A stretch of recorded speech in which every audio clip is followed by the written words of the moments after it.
Yeti Classic, and then it works again. Because this stupid program is always resetting itself and just driving me up the wall. Anyway, yeah, so we're here. The microphone's working, and a clickety-clack, schlicky-schlack, bing-bong-boom. Oh, wait, that didn't work. Let's try that way. Woohoo! Alright.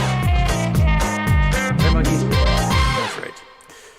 Well, welcome to a giant international conflict in the Ukraine. There we go. Alright, sorry. The computer had to do all sorts of updates. Every time it does an update, it takes the microphone off the Yeti and makes it onto my headsets, which is not even on right now. It just drives me off the wall. Anyway, we did a little wait. We did the intro. And now we're at war in the Ukraine. So, yeah. I'd mentioned on Friday's show that it was likely Putin was going to use pretext of going in as peacekeepers in the region, because that's within like some shots being fired supposedly, and the separatists have used some really terrible staged events to try and show like violence has been happening. And one of the things they did was they showed a picture of this fancy armored SUV with a certain license plate saying it belonged to like a general of the breakaway republic, and then they showed a completely different car blown up but with that same license plate on there. I'm like, look what they did, they blew up our leader's car. And they didn't have enough. They didn't have like the stones to actually blow up the actual leader's car. They had to go find a cheap $1,000 used one to go blow up. And then this morning they released footage supposedly of a soldier who had his leg blown off. He's he's screaming. People are treating him. And then the camera catches where like the attachment for his prosthetic is still under the torn jeans. So they're really struggling to try and find these false flag pretexts to go in as peacekeepers in the Donbass region. So much so that even Switzerland has said, hey, knock that shit off. You're breaking the Minsk Accords. It is time for you not to be in there anymore. That is Ukraine, get out. So here we are. The Dow in futures, the Dow and NASDAQ are just absolutely crashing right now.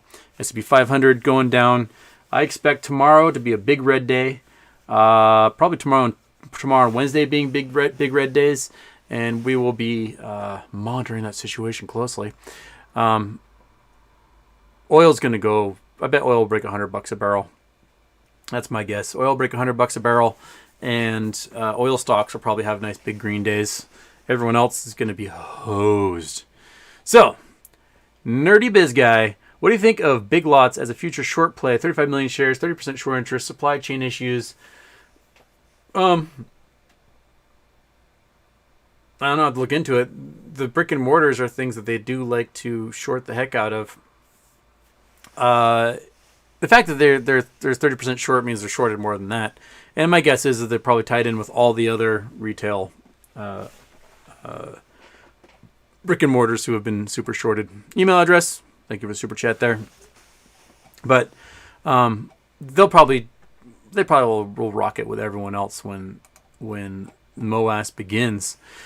Monkey, do you have anything else to add to the beginning of the show? I don't think I did. I think it just mentions it's a holiday for me. I spent all day going on nice long walks with Monkey Butt, and now I am desperately trying not to want to take a nap and talk to you guys. It was a long, sunny, cold walk. Okay. Pankaj Kumar, Houston, happy Monday. Request you please educate us. What is current housing market bubble? Is it the same as 2008 or different? What could be post-MOAS effect on housing market? I tried to ponder my way through this. We do have a giant glut of foreclosures happening right now. It hasn't been talked about much in the news. Where's my... sorry. All my things are not in the right... restarting everything always messes up where Windows open. Foreclosures on a rise. Okay, so back in October, foreclosures were up 67%. Let's see in the news. There was something I read the other day that was like, yeah. So in Connecticut, foreclosures are on pace for the most since the start of pandemic. Foreclosures are skyrocketing right now. Stark County, Ohio had a 235% increase in foreclosures. Giant wave of bankruptcies and foreclosures appear to be building. I don't have my Google Chrome up where you can actually see what I'm doing. Duh. There. Okay. So I'm just in the Google News. So this is Kiplinger. Wave of bankruptcies and foreclosures appear to be building, and as interest rates rise, fewer and fewer people will qualify to buy their own homes, and present owners with variable rate interest rates will get screwed, basically.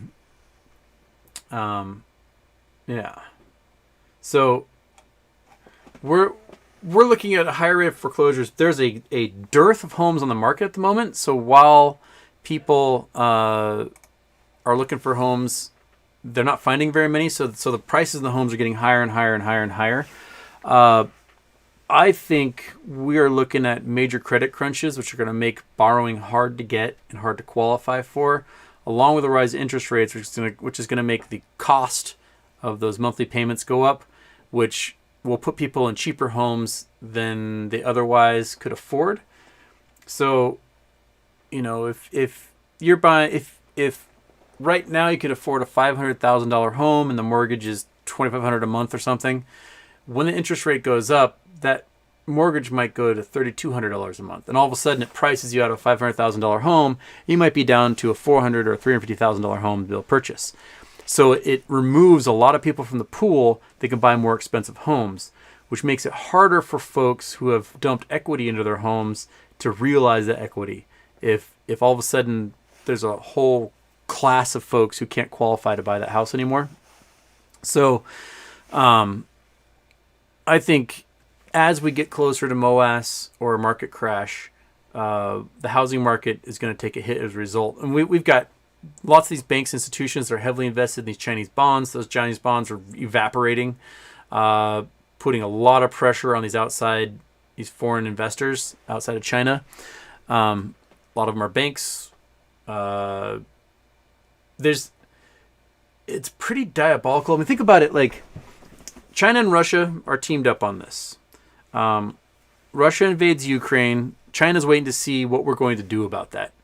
And if we don't do anything, China's going for Taiwan. And all of a sudden, we are in World War III. There you go. Lots of shit hits the fan. Russia can basically cut off Europe from oil and natural gas. And so those folks, oil prices are going to go through the roof. They're going to be cold for the rest of the winter, yada, yada. China controls so much of consumer goods. They can cut off the world from basically access to all sorts of semiconductors, precious metals, rare earths, etc. And they also put all the liability of their entire infrastructure boom on outside foreign investors. So China built itself amazing infrastructure and developments all over the country paid for by foreign dollars. And now they're defaulting all those foreign dollars. And what are these groups going to get as a result? I doubt any of those groups are going to be able to foreclose and get anything decent out of their investments. The Chinese government's just going to assume control and be like, tough shit, your money's gone. And so now they've managed to weaken all these institutions and banks around the world while getting those banks and institutions to pay for their infrastructure improvements over the last 20 years. It's pretty darn diabolical, if you ask me. So the conspiracy theorist part of my brain's like, this is perfect asymmetrical warfare. They weaken all the institutions. They manage to get themselves amazing infrastructure. They get everyone mired into conflicts, and then they get what they want out of it without having to pay a dime themselves. Pretty darn menacing, if you ask me. So the housing market has definitely taken a turn, and I wouldn't doubt if in the near future we see a whole bunch of this empty commercial real estate become housing. There's a lot of offices and skyscrapers that are going unused because people are working from home and they have no desire to go back to work and go back to commuting and do all that stuff. They're happy to be able to do some work, do some laundry, do some work, eat some food, do some work, mow the yard, whatever, rather than having to spend 2 to 4 hours a day of commuting. And so a lot of businesses are going to not renew leases because it's going to save them a pile of money. And then these commercial real estate ventures are going to have to figure out something to do with that. And they're going to convert them into condos or whatever and start renting or selling them. And it's going to glut the housing market. And so we may see credit crunch combined with a whole bunch of homes entering the market that weren't entering before. So I think it could be really interesting for the housing market. All right, just from Dex. How much closer to MOAS are we now that Putin decided to go all in? Happy birthday. I bet tomorrow we see some deep red.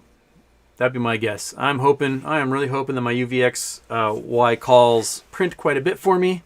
And I get some good loving out of it. I may, if they do print for me tomorrow, I might jump in and buy a whole bunch of like $2 calls for Metamaterial. Because I'd be able to buy a pile of those.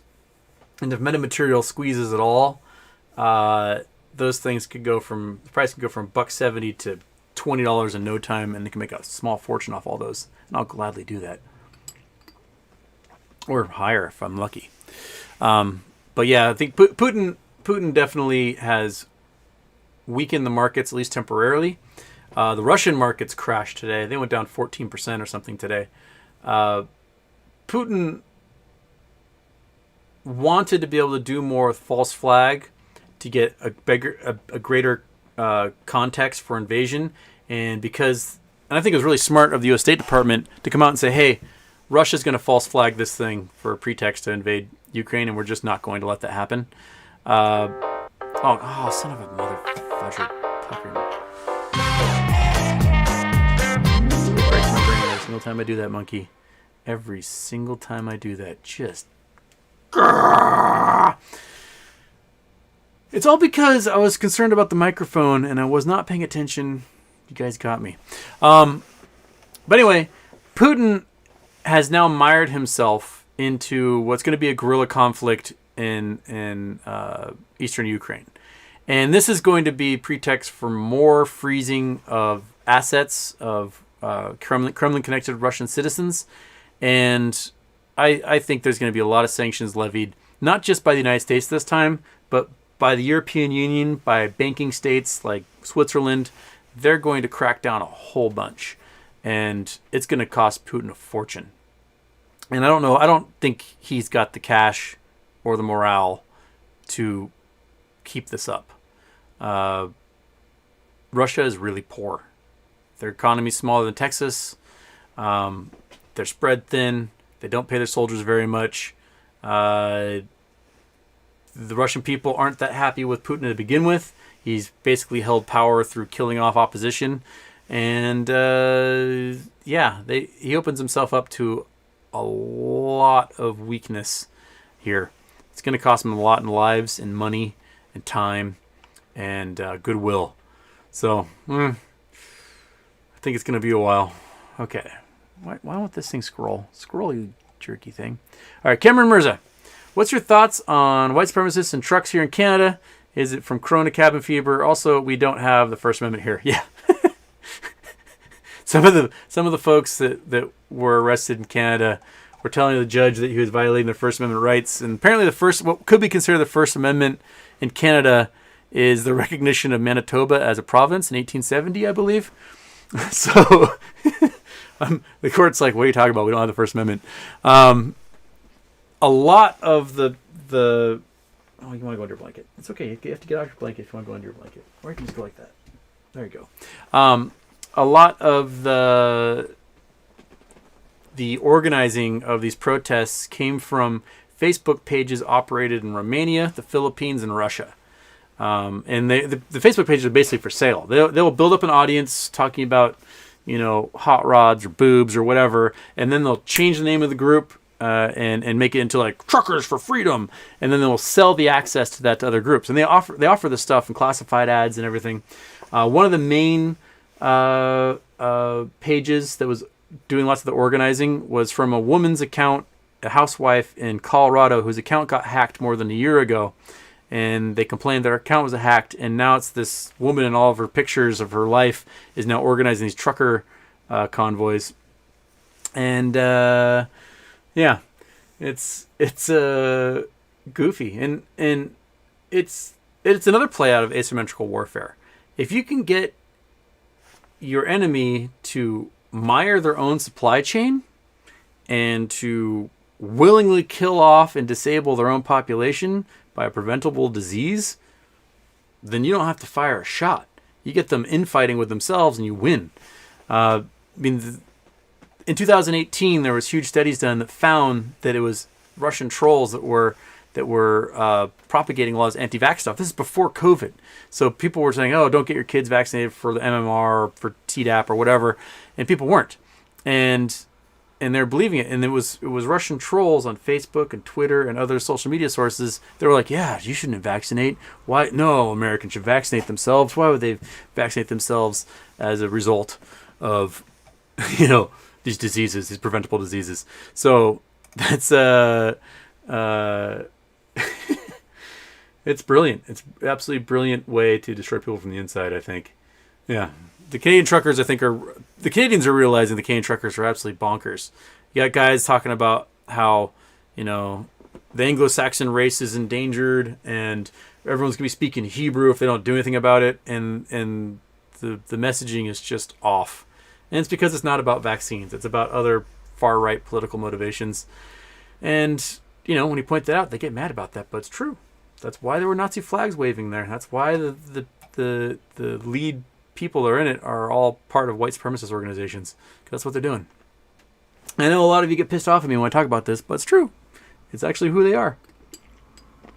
If you find yourself at a rally and a bunch of people show up with Nazi flags and you don't do something about those people with Nazi flags, you are no longer at whatever rally you're talking about. You're at a Nazi rally. And that's how it goes. Grandpa Barney, welcome.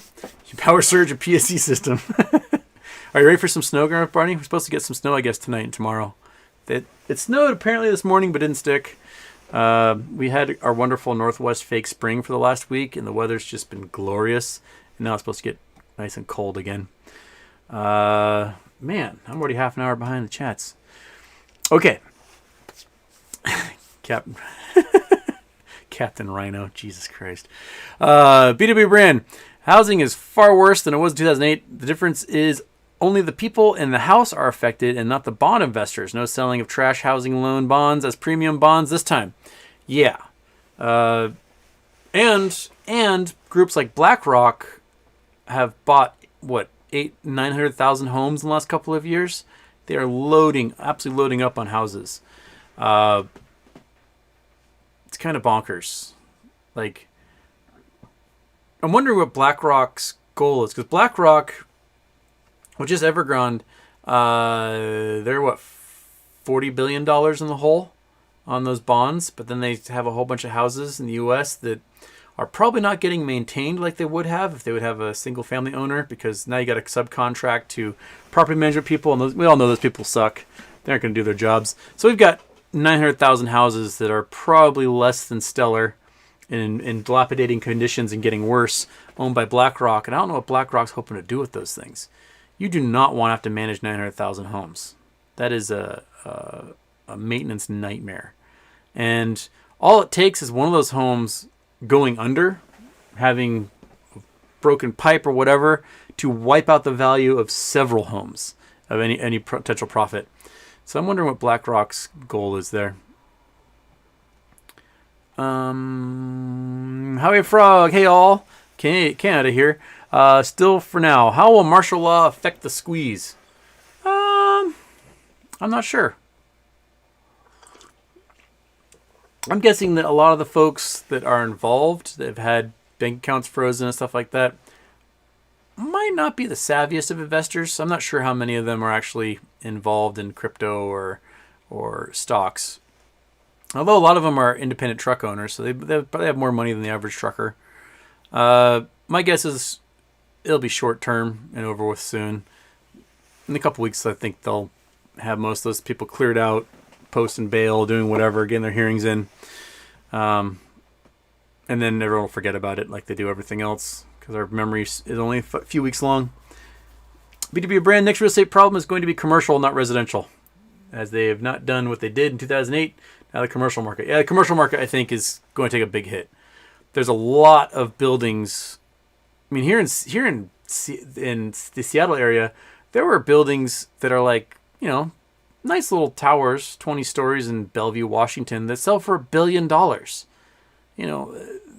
There's no reason a modest tower that's 30 years old should sell for $1 billion in any market. And these towers are going to be empty. No one, they're going to have any leaseholders in them because everyone's working from home, and that's what they do now. They work from home, and you might have a nominal office where some management stuff happens, but most people don't want to go back to the office. They just don't. And so, yeah, I think the commercial real estate is really going to nosedive here over the next couple of years. Email address. It's a nice 90s flashback to be at war in the Baltics again. Middle East was getting old. Yeah, we got to slap a new fresh coat of paint on that and get back to our 90s roots of Slavs blowing each other up, right?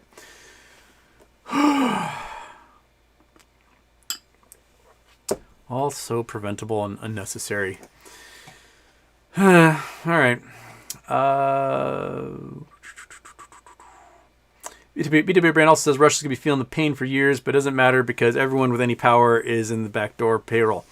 Yeah, I mean, it's the people who are going to feel it. The oligarchs, they've got all sorts of hidden assets and shell companies and bank accounts all over the world and hard currency stashes and real estate holdings and everything else. They're going to be fine. They don't care. It's everyone else who is going to be massively affected. Okay. Raider Bo, how long till the Chinese military is in Canada? A few more weeks. It might take China a little while to get over there. Grandma Barney. Okay, serious question. I have a crap pot of shares in public and can't get a straight answer. What's the transfer daily limit back to my bank? Sketchy. Any thoughts on liquidity abilities? They use Apex. Ooh. I have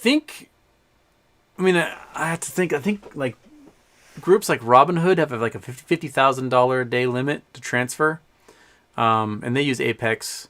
I'm not sure if, but Apex is the stock trading. I'm not sure if that has to do with wiring cash back and forth. Oftentimes they do have things like that. It may be easier to transfer brokerages if you need to get a lot out at once. Not financial advice, I'm not a financial advisor, but you may want to find like a gold account with another brokerage that allows you to do more cash in a day and just transfer into them and then work from there, I guess. That might be the realm you may have to get into. I was really hoping that a lot of these brokerages would start having crypto wallets and then people could just sell their stuff, buy crypto, and move it wherever they want after that. But one of those great uses of crypto still can't quite be used that way yet. Yeah, it's a good question though. And they don't have a straight answer from that broker as to what the daily limit is for transferring. Usually it's like some small print. It'll say like 50,000 a day or 100,000 in a week or whatever. My guess is probably in that range. It might be like $50,000 a day or $100,000 in a week or something. I would just guess that. And if you have more than that, it's a lot of moolah to deal with. Good luck, Grandpa.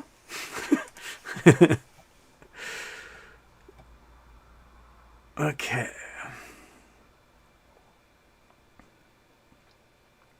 B-Ball 3710. What will happen to MMTLP shares when dividend is announced as well as they are paid? They'll cease to exist. MMTLP is going to become Oilco. And if they sell the assets of Oilco, then those Oilco shares will just turn into cash and you will no longer have shares. You'll just have cash in your account. And that'll be it. So, there you go. And now I'm all done to where everyone's telling me that my mic doesn't work. Okay, another Grandpa Barney. I was emailing them, and they would not give me a straight answer. That seems really sketchy. They should have some sort of... I guess try transferring as much as you can and see if they go, no. And then know that it's lower than that limit. They should have to tell you, though. Yeah, they should have it in their writing somewhere. I guess just start trying to transfer stuff and see what happens. Or ask to close your account or something. And then they just have to just write you a check for everything that's in there. All right. Tomorrow is 2/22/22. It is. It's 2/2/2/2/2, monkey. You don't care. You're a dog. You have no concept of dates and times. David Wu, Houston, why are so few people talking about buying MMTLP even on Reddit? Because it's a small cap company and they're new, and I think it's pretty interesting if you look at Ortex or FINRA data, that they are not listing the VCs as insiders. So Nova Corp is who funded the original Metamaterial company, and they're not being listed as insiders at all, even though they're the largest stakeholders in the entire corporation. And then they got people on the board and everything. They are insiders. And the MMTLP thing is such a weird situation. It's, normally when those preferred shares or preferred dividends are given, like the last big one I could think of was when Dr. Pepper got bought. They did a preferred dividend of like $150 a share. And so if you bought in Dr. Pepper before their merger at pennies, at $25 or whatever it was, your $25 investment got 5x the minute they converted everything into their dividend. People talked about that, but this one, I think, because when the merger happened, oil prices were so in the toilet that no one knew what to make of it. Like, I invested thinking I might get like $1 or $2 in special dividend. I was like, man, if I get some Torch shares, they'll convert into Metamaterial shares, and I'll get like $1 or $2 when they sell off these oil lands that are currently, it costs more to get the oil out than the price of oil, so they're not worth anything at the moment. And then all of a sudden, oil doubled in 6 months, and now we're approaching $100 a share, $100 a barrel for oil, and you can make $50, $60 profit probably by spring off of the oil that's in these fields. So the value of those oil fields went from pennies to billions. And I think that caught a lot of people off guard. And a lot of the financial media isn't going to talk about it because Citadel and Knight are so short on Torch that they need to gobble up as many of the Metamaterial shares as they can before a dividend is, or the MMTLP shares, before a dividend is ever announced. Because the minute dividend is announced, my guess is that they'll be out tens of billions of dollars in cash trying to pay the payment and lose on those MMTLP shares, on all the Torch shares they shorted. And they're going to face forced share recalls. And then they have to buy Metamaterial stock to pay back those recalls because Torch stock doesn't exist anymore. And the MMTLP or Oil Co. won't exist because they'll be cash people's accounts. It's going to be a weird play, that's for sure. Okay, Grandpa Barney also says, makes me want to sell and buy back in TD. That might be your option. If they can't give you a straight answer, you may have to do that. I can't think of, you don't want to be with anyone, with a broker who can't give you an answer to simple questions like, how much money can I transfer in a day? And they're like, whoa, like that should be like on their frequently asked questions list.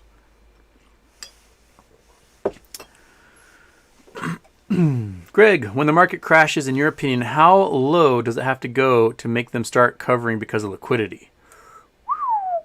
Well, a good chunk of them, I think, are going to cash in puts too early.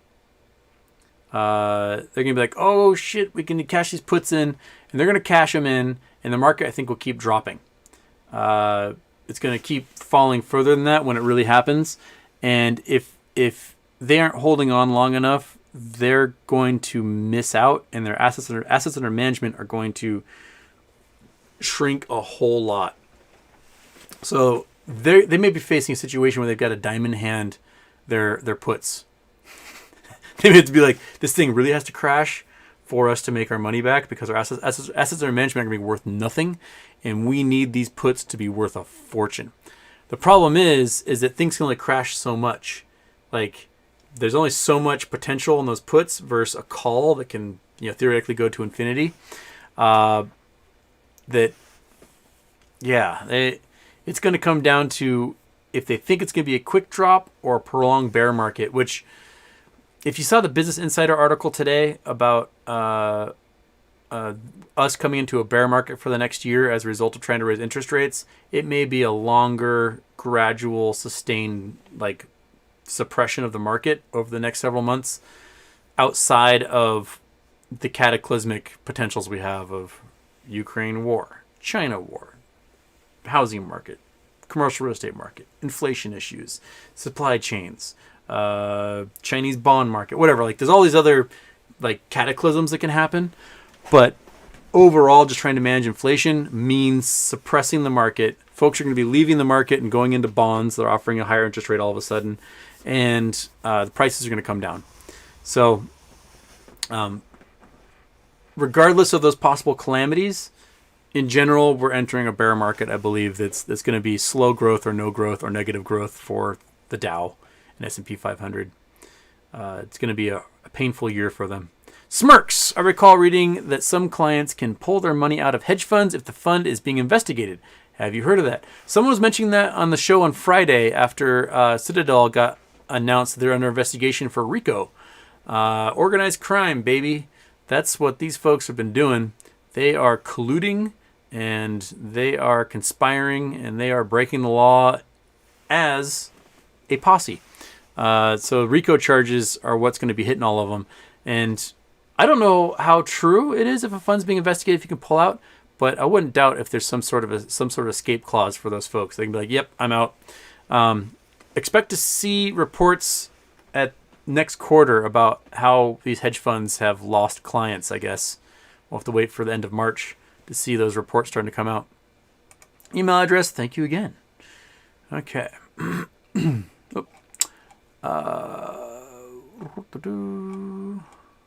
And of course, resets. It always resets on me every single time. Just resets.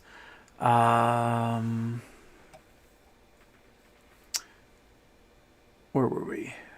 That was Greg, liquidity. Just bought calls and used the second intro. Oh, pickle beaters, you just made a fortune on those calls. Doobie Wah 420. Your take on the NASDAQ ETC rule and AMC. That's the after hours where they'll allow 5 more minutes of closing positions at the closing price at 4 p.m. Eastern. So until 4:05, a bunch of trades can still finalize. I don't think it has too much of an effect on things. I believe it is, if you put in orders at 4 o'clock or just before 4 o'clock, they can still be closed out for another 5 minutes. That's a bit different than extending it throughout all of after hours or something and freezing the price all day. I think it just means at 4:06 the price does weird things again after hours because the regulars aren't watching and whatnot. I personally don't think it's that big a deal. A couple of others are looking at it going, "Oh, this means a lot," but I don't really see how it means so much. Ukraine war will be good because the price of borscht will come down, thereby mitigating inflation. Borscht is pretty tasty. If you ever had a chance to eat some borscht, I recommend it. A lot of tubers go into Ukrainian food. Okay. Drew Soul, better to buy options for Metamaterial, April or minimal shares pending dividend, not financial advice. I have a nice pile of shares of Metamaterial I'm sitting on. I'm like, okay, I think I got enough. If my VIX calls print over the next couple of days, I might turn that stuff into Metamaterial calls just to see if those go somewhere. If those go somewhere, April or March, and then I can turn those suckers into GME, then I think my plan will be coming together, and that's where I'm going to go from there. And yes, not financial advice, but if you don't have as much to invest, if you only have $1,000 here or there to invest, those calls can be a lot of tickets for you if there is a squeeze, and you can make just a great chunk of change off of it. And why not? Why not? That's what we're all here to do. We're all here to get our chunk of change and to then retire early. I keep thinking it's going to happen sooner than it has, and then just keeps taking its sweet, sweet time. Brandon Pettigrew, Houston, is Drsing GME shares important for selling during the squeeze? I know not to use market orders, but what about limit bid orders? I have no plan on Drsing anything. Drsing just seems like a giant pain in my butt. And I don't care if my shares are legit shares or synthetic shares. I need to buy them either way. So I'm not bothering with Drsing. I'm just going to stick with my broker and do limit orders. And I'm only going to sell one share at a time. And every time a share sells, I'm going to set the next share for 50% higher. And when that one sells, I'll sell the next one 50% higher and just work my way up that squeeze ladder until I think it's somewhere near plateauing, and then probably just jettison the rest and walk off into the sunset and enjoy palm trees and ski chalets. Mupulin, if apes keep buying at a steady rate long term, when will this asymmetry be so blatant that the SEC, example, Gary Gensler government, will be forced to act? I think we are there now, and they're acting now. I think these investigations that they announced last week, and it's all these hedge funds and possible RICO charges and racketeering and all sorts of things, I think this is now them acting. That's now beyond the SEC. Because SEC, they'll go like, oh, don't do that again, here's a fine. But now the FBI and the Department of Justice are involved, which means they got dirt. They've got whistleblowers, they've got records, they've got dirty deeds and people on tape, and they're probably already tapped phones and all that stuff. So they have all the info they need. Because the only time that the DOJ makes these type of announcements is when someone's already screwed. And you know, the Merrick Garland Department of Justice, they are tight lips. They don't talk about anything. You know, Merrick Garland did Oklahoma City bombing, Atlanta bombing. He's done some big cases, and his number 2 is all about busting financial crimes. So I think that they're doing it now. They're saying, oh, these guys have really screwed the market. We're going to have to shine a light on them. And you know, I wouldn't doubt if it's been a really, really long weekend at some of these hedge funds and market makers. They've been burning the midnight oil. I was hoping someone would have that drone flying at Citadel headquarters they've done other times when weird news came out. But I didn't see any links to that. See if folks are in the office freaking out. Maybe they might be working from home freaking out at this point because of COVID. But yeah, I think Mupulin, I think we're seeing it play out at the moment. Legacy 10 Productions, Houston. Are Metamaterial April calls good move? So it's the same question. Go Mariners, happy birthday, and my fish wears a mattress. Same question as Drew Saul above. If I buy, I'm probably going to be buying June. June 15th calls are well probably go for, not April, because I think, you know, looking at previous squeezes like this, Overstock or Newegg, it took about 3 months for them to really start to build up. So if everything changes over and stuff gets sold and the dividend gets issued in March or April, it'll take a few months. So those June ones are what I'm probably going to be buying. Sorry, my sister is trying to call me, so I've got to doing my show. Will call after. There we go. All right. They always like to contact you while you're doing your show. All day long, not doing anything. No one's calling, messaging. The minute I get on my show, the siblings all start trying to contact me. If they want to contact me, they can get into the chat and contact me through there. Okay. Email address. It's nice to be back to war in Europe. Baltics again. Goodness gracious. Freethinker McJones making it into the show finally. All right. See, this is what happens when I don't have a regular show time. Is I bounce, bebopping, and scatting all over the place when I start a show, and I manage to get people all times of the day be able to come in. Just not the early morning folks, because I just can't do that myself.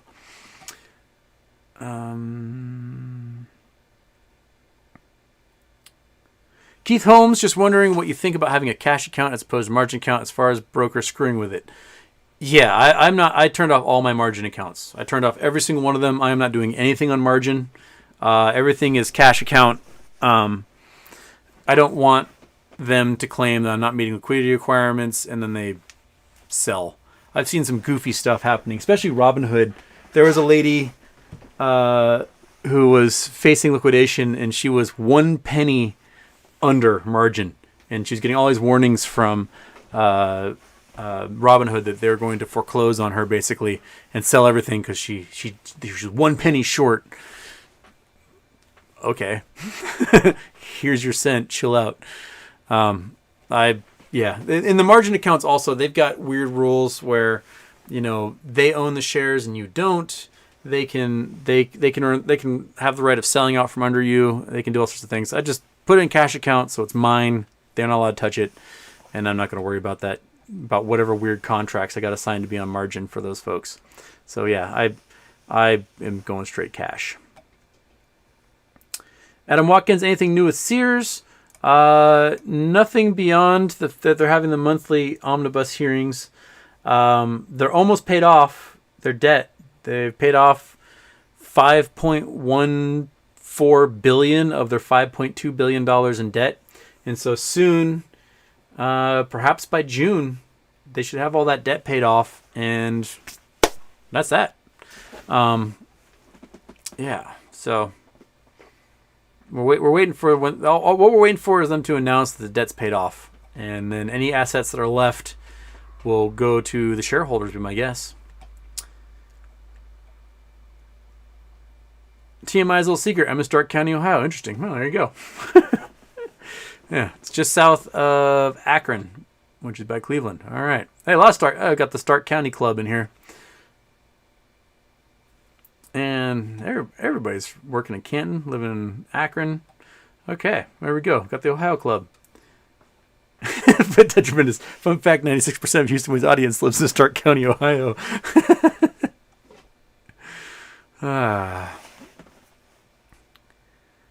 BW Brand City already has 2 times interest rate in their cards. Just blasted out an email about it and then implemented it. Dang. Okay, so they're going to try and collect cash from their consumer credit folks. Whew. Interesting. All right. Interesting. David Dumas. So what do you see happening here in the next week, Houston? Margin calls? Not yet. I bet we get some big old dippity-doos tomorrow and Wednesday. If the hedge funds have any power, they'll probably cash out their puts, use that cash, buy calls, and then try to rip by the end of the week. That may or may not work out for them, depending on how international conflicts, spiral out of control. But if they're bold enough, that might be what they try to do. Kind of what they did with the tech stocks back in January, when they murdered them on Wednesday and Thursday, and then after close on Thursday, shot them right back up again, because they're playing those puts and calls against each other and try and make a bunch of cash. So I wouldn't doubt, if it worked the first time, you do it a second time, you do it until it doesn't work anymore, and then you adapt from there. But seeing as how they treated stuff, I bet 2 days of red followed by 2 days of green, and then next week is a whole new game.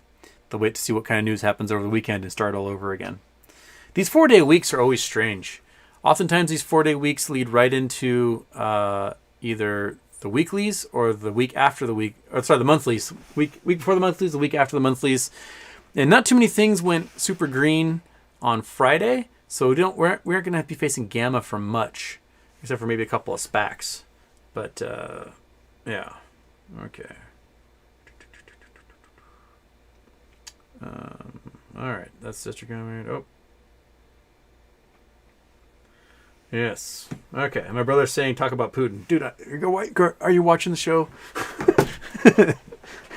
For the first 30 minutes talking about Putin. Okay. More Stark County people jumping in here. Everyone's from Stark County. Everton says, Houston timing seems a big deal in this crash. Can hedgies profit with their shorts and keep GME price stable? Will lenders recall their shares and tell them to sell again? Like I said, I think it depends on their timing with those puts and calls.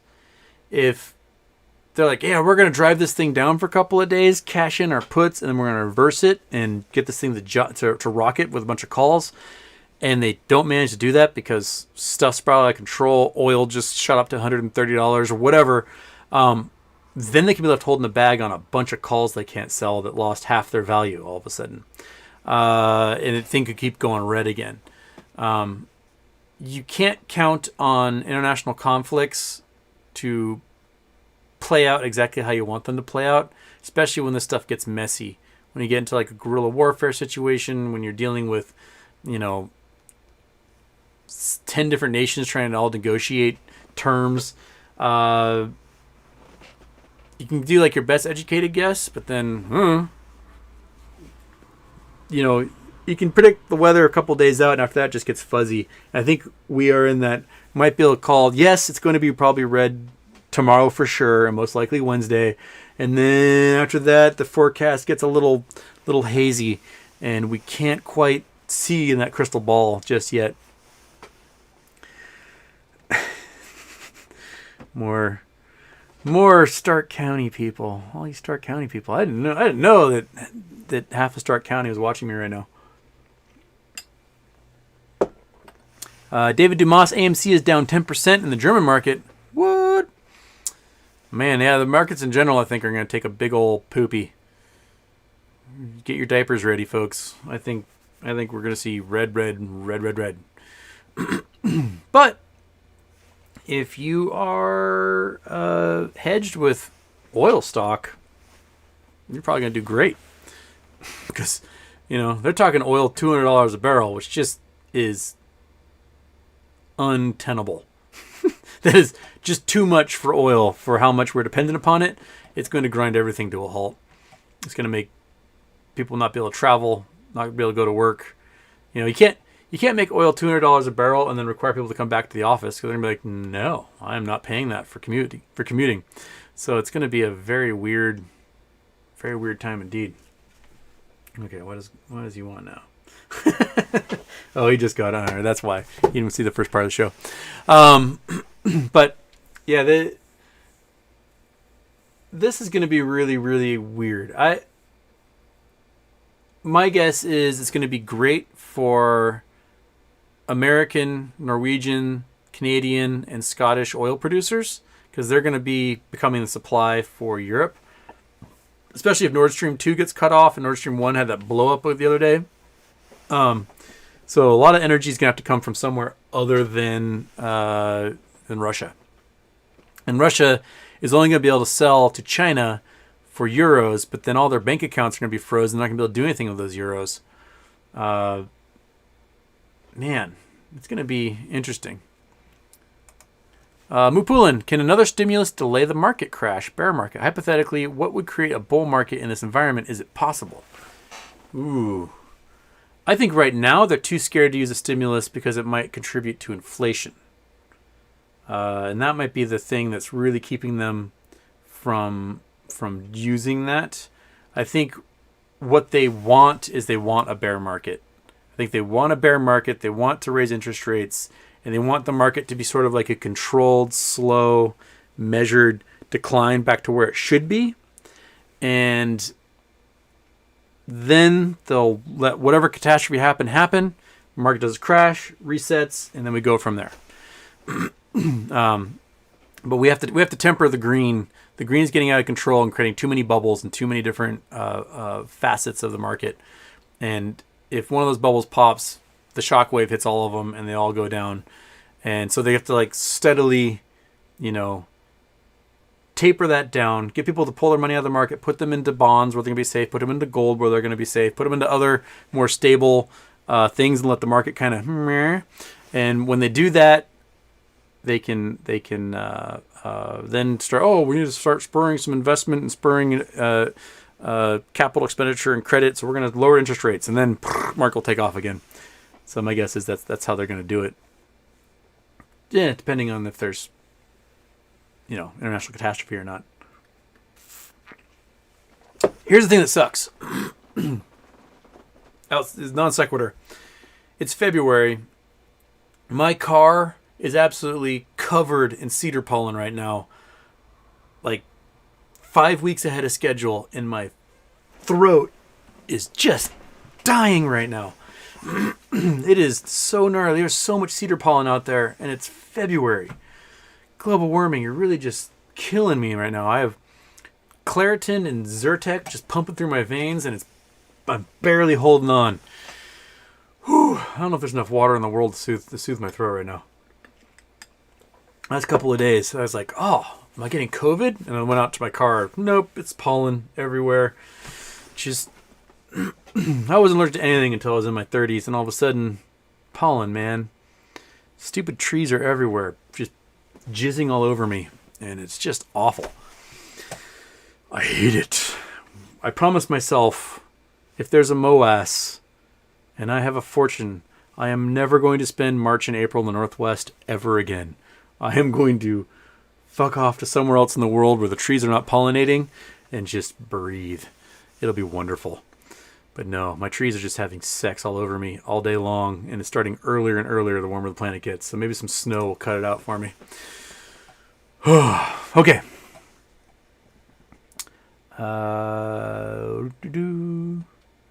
William Morgan says government has likely been delaying MOAS market crash until they have sufficient catalyst to blame it on.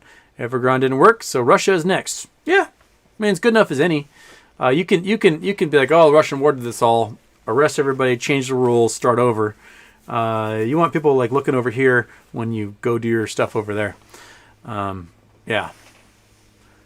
BW Brand says AMC on German markets at 1650. Ooh. Juan Beckett, Houston, if all poor people worldwide suddenly agree to stop giving birth to children, aka future soldiers, and minimum wage slaves, retaliation, 1% elites force them to breed. That is quite the hypothetical.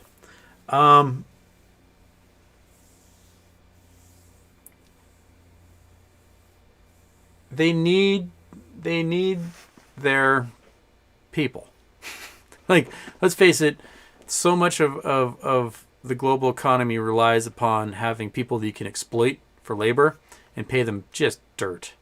Every level of the game, from the most depressed developing nations all the way through to rich modern countries like the United States, there is a level of exploitation that they rely upon.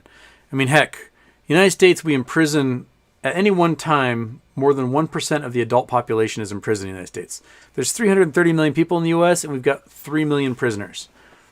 No other nation on earth does that to their population. And the biggest indicator for going to prison is poverty. You can't afford good lawyers. You're backed up against the wall, and you need to take extremes to survive or to succeed. And so you're more likely to commit crimes, not have the resources to get away with it, and there you go. Those folks, those desperate folks who they can't afford student loans, they can't go to college that way. They're like, oh, I'll get a GI Bill. So they go and like shoot people overseas in order to pay for their college. And we in the current system need those bodies to do that stuff. The rough part is that while trying to sow divisions amongst groups, especially amongst ethnic groups, it creates xenophobia. And xenophobia is one of those things that keeps people from being able to migrate into the United States, immigrate into the United States, because we'd like, we got to block off the southern border. The thing is that we need those people to exploit to take over jobs that no one else is willing to do. And that's a real catch-22 they put themselves in, is that we need that labor, but we don't want them here. So we instead complain about, no one wants to work anymore. These restaurants are all closing. Well, half the restaurant workers are from Mexico over the last 20 years, 30 years. And you kicked them all out, or you won't let them in. And now what? So yeah, if you remove half the workforce, you can't complain about the fact that you don't have half the workforce anymore. Moo Poolin. Would another stimulus be in the interest of hedge funds and Fed, etc., to buy more time to kick the can down the road, regardless of the pain of inflation? Ooh. I would hate to see what the reverse repos look like after another stimulus like that. Granted, stimulus can be like the direct payments the government did to us when they said, oh, we'll pay $600 or $1,400 or whatever. But it also comes in the form of PPP loans or direct quantitative easing or direct injection into banks or into markets or the printing of cash to dump on various groups, aspects of the financial markets. Yeah. I mean, like, what would happen if they raised interest rates and dumped a bunch of money into the market? I bet inflation's still going to happen. Might be slower or it might pause. But that's a good question. At any rate, no matter what we do stimulus-wise, 90% of the people who get it are going to be filthy rich. And the other 10% is going to be the rest of us. So those filthy rich people, they're the ones who make out like bandits on this. They're the ones who win when it comes to these stimulus things. We get chicken scratch. They get billions of dollars. So, yeah. That's a good question. That'd be one of those things we just have to see play out. Which way it's going to go. Ponder on that. I'm going to ponder on that, Mupulin. That's a good question. Like, they just pump both at the same time? Raise those interest rates, dump all the money on everyone? Because the interest rates are rising, and I bet they're going to be rising monthly or quarterly starting this quarter on. And so they're going to be raised. I bet they'll be up a full point or more by Christmas. Probably more, be my guess. But, yeah. Okay. Tuli Targus, yes, sir. Volatility is your friend during turmoil. Yeah, volatility for sure.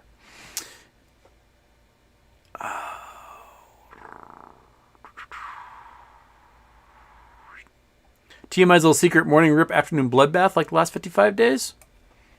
Yeah, I think tomorrow it's going to be just dead red all day.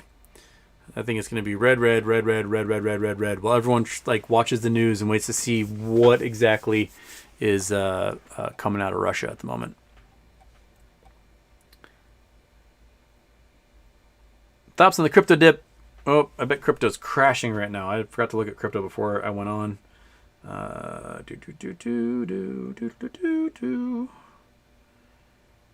yeah, crypto is the bottom is falling out of crypto. Dogecoin is below 13. Bitcoin is at 37. Ethereum is dropped way down. Ethereum's at 26. So Ethereum was down 6% on the day at one point. Now they're only down 5. But yeah, I think there's more to fall. They're building up cash. They're going to try and buy as many puts as they can probably in the morning because things are just get deeper and deeper red from that point forward. And that's what I think they're going to do. Yeah. Intro times 500,000.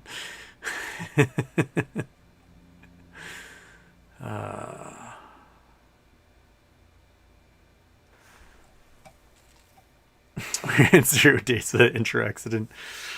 Can I tell you guys ever about when I worked at Pizza Hut in college back in Hawaii? So how I ended up working at Pizza Hut was not because I needed a job, but because of one of the most exquisitely beautiful women I ever met in my entire life happened to be working there. And when I got to Hawaii, this like little package. When you got to college, like, oh, here's your welcome kit, and it had like a thing of deodorant and some coupons and whatever. And one of the things was if you get a college checking account at Bank of Hawaii, you would get a free large 2-topping pizza at Pizza Hut. And like, well, right by where I lived was the KTA Supercenter grocery store, which had a Bank of Hawaii inside, and their parking lot was Pizza Hut. And I was like, sweet, I'll go to the grocery store, I will open my checking account, and I'm going to get myself a large 2-topping pizza. So I did a bank account thing, got my coupon, went across the parking lot, was waiting in line, and then one of the most beautiful women I ever saw in my entire life was behind the counter, and she was like, what can I get for you? And I went, job application. Boom, there you go. So I ended up working in the kitchen at Pizza Hut, which was just a miserable, awful job, but she was gorgeous. And a couple months into working there, we got this young man, we'll call him DeAndre, who was a bit effete, a very slightly built man. And the people who worked the kitchen, kind of homophobic. And DeAndre had lied about his previous experience becoming manager. He said he had managed a Pizza Hut in Las Vegas or something, and so they gave him the manager job. It was so obvious this dude had never worked in a restaurant in his entire life and had just completely lied and was desperately trying to fake his way through running a pizza restaurant each night of the week. And so we had one of those signs that you know, it's a laminated sign that said X number of days without an accident. We were at like 157 days without an accident. And DeAndre had grabbed a mop, and he's like, come on, guys, let's get this place nice and spick and span so we can keep that record going. And he's mopping, and he steps in the puddle, slips, and jams the mop handle into his eyeball, and is just screaming bloody murder because the mop handle's like in his skull. And this dude just wipes off the board and writes a big old 0 and then takes him to the hospital. And yeah, DeAndre's eyeball is fucked up after that. But that reminded me of that story. I don't know where I was going with that one, except I hope DeAndre's doing well. He was a nice guy. He just totally lied about his entire expertise when it came to working in a restaurant. And didn't know how to mop a floor or wear non-slip shoes in a kitchen. If you're working in a kitchen, non-slip shoes all the way. Okay. Second intro. Oh, you guys are laughing at me. Man, I'm 49 minutes behind. Woo! Ted Tremendous, U.S. intelligence has been pretty on point during this whole thing. Yeah. A lot of people will say, oh, the U.S. is spreading propaganda. That might be happening too, but Russia only has so many plays they can do. You know, in 2014, when they invaded Ukraine the first time, they said it was separatists. Oh, it's separatists. This is all organic. And then, you know, the problem is that the Russian soldiers are like, look at me, I'm in Donbass or whatever. And they're geotagging their Instagram photos and like, yeah, it's a Russian soldier inside Ukraine. Those aren't separatists. Those are Russian soldiers. They blew up the Malaysian jet that was carrying a bunch of Dutch people to Malaysia and then lied about it. They made all these like videos of protests, and then the footage got leaked that it was all staged and there's only like 10 people there, but they cropped it and did telephoto and make it look like there's more people. These false flag operations are their MO. It's what they do because they don't actually have enough folks that believe in what they believe because Putin's an asshole. No one wants to follow that guy. They only do it because they have to, because they'll end up in a gulag. So you have to manufacture these things, and the folks that manufacture are either doing it out of fear or doing it out of being compensated really, really well. And to maintain loyalty outside of that is really hard, especially when you're not universally liked. And so when the U.S. said, hey, Russia's going to false flag this thing, so keep your eyes open for any of these false flags, Russia was like, grr. They still tried it several times and got caught pretty much every single time with one of their false flags. Oh, the Ukrainians just shelled us. Nope, turns out it was the separatists inside of Ukraine that did it. They blew up our truck. No, you put the license plate on a completely different truck and blew that up. Oh, a Ukrainian mortar just blew off this guy's leg. Oh, it turns out he's already wearing a prosthetic. They've been backed into a corner, and now Putin is left with, okay, my soldiers are freezing to death in these muddy fields in the winter on the Ukrainian steppe, and we got to either pull back or move in. We got to move them somewhere. And so now they're using the pretext of, well, we got to put some peacekeepers in there. And so they're sending them in as peacekeepers. So that way they're invading Ukraine, but as doing Ukraine a service at the same time. And that's it's very strange to be able to like predict exactly what someone's going to do because they don't have so many options on the table. They're just light on options. He's been boxed into one thing, and that one thing now is going to allow everyone on Earth to level sanctions against the Russian government and people connected to the Kremlin. And I think Putin just screwed himself big time. He's going to see liquidity dry up in Russia faster than they ever have before. And liquidity in Russia has been really bad to begin with. They're going to have no markets. And yeah, Europe is probably going to pay a fortune for fuel for a while until the infrastructure gets improved and others can develop market. But if they slap these sanctions on Russia and then the U.S. government is able to make nice with Iran and Venezuela in the meantime, then boom, Russia's cut out. We don't need their oil anymore because now these two huge producers can all of a sudden have access to all these markets. We might see some weird allegiances come out of this. Dawn, it's hard for me to feel sad when your show is on and like-minded people with big hearts come together and listen and chat. Excellent, Dawn. Welcome aboard, my man. I like it too. It's fun. Even though my voice feels like it's going to rip out of my throat from all this tree pollen, we're still going. Still going strong. Okay. Second intro. People still making fun of me. Second intro. Squamps. Can Metamaterial invent nail polish that doubles as Bluetooth wireless controller for smartphones? That'd be neat. To listen to you, you're wrinkly. Yeah, you guys want to make some Bluetooth? We can actually get kids back to doing this again. Because this was the old symbol for talking on the phone because of the old handsets. So you'd have to hang up. And then now if you ask kids to mime doing a phone, they do it like this because it's how you hold a phone these days. They have no recollection of the old phones that had the earpiece and the mouthpiece.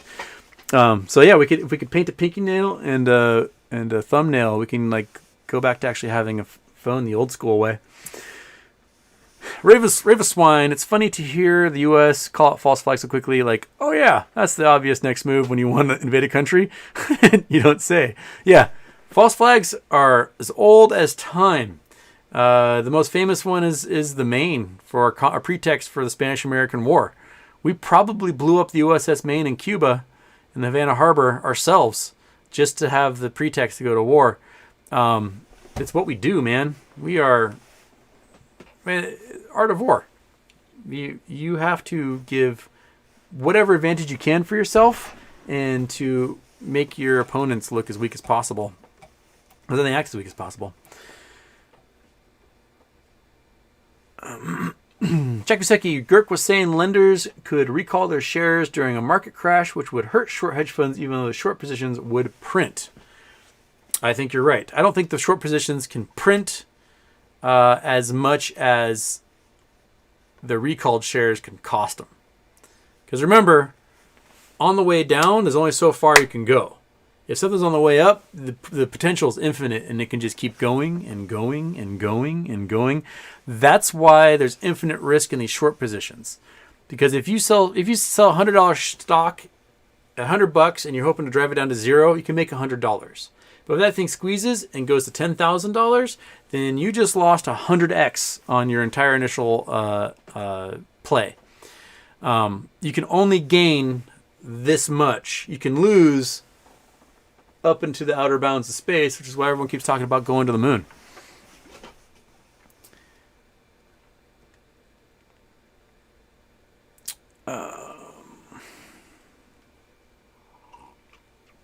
Pickle Beaters thought on the crypto dip, we are in a bear market. I'm ready to buy under 2K Ethereum. Yeah, I mean, back in May, Ethereum dropped to 1,900 something. And, climbed its way back up until recently. I wouldn't doubt if Ethereum's below 2,000 by this week. I think there's a lot more room to bust out. A lot of whales are dumping. Unusual Whales has that graph on their page showing like the dumping of crypto by the large accounts, and it's just pouring out. They are selling off as much crypto as possible right now. They desperately need cash. And that's what they're doing. TMI's little secret, I couldn't resist buying a big bag of Doge at 12 cents. That's insane. Yeah. Yeah. I think Doge might go down a little further. It's at 12.9 right now. Where were we? So it's down 12.87. It had gotten down to as low as 12.78. Okay. 12.7. I think Doge might drop to 9 cents in the next week or so if this keeps going. They got to sell so much, and there's so many big whales that have huge wallets of Doge, and they got to sell off a bunch to get cash out of that. Totally monkey butt is too cute. You are too cute, you little blanket dog. Trying to scratch yourself with your blanket. Oh, I know. You're a good dog, monkey. Dave Dumas, I need AMC to pop off so I can get into crypto. Ted Tremendous, they're denying my right to Manitoba.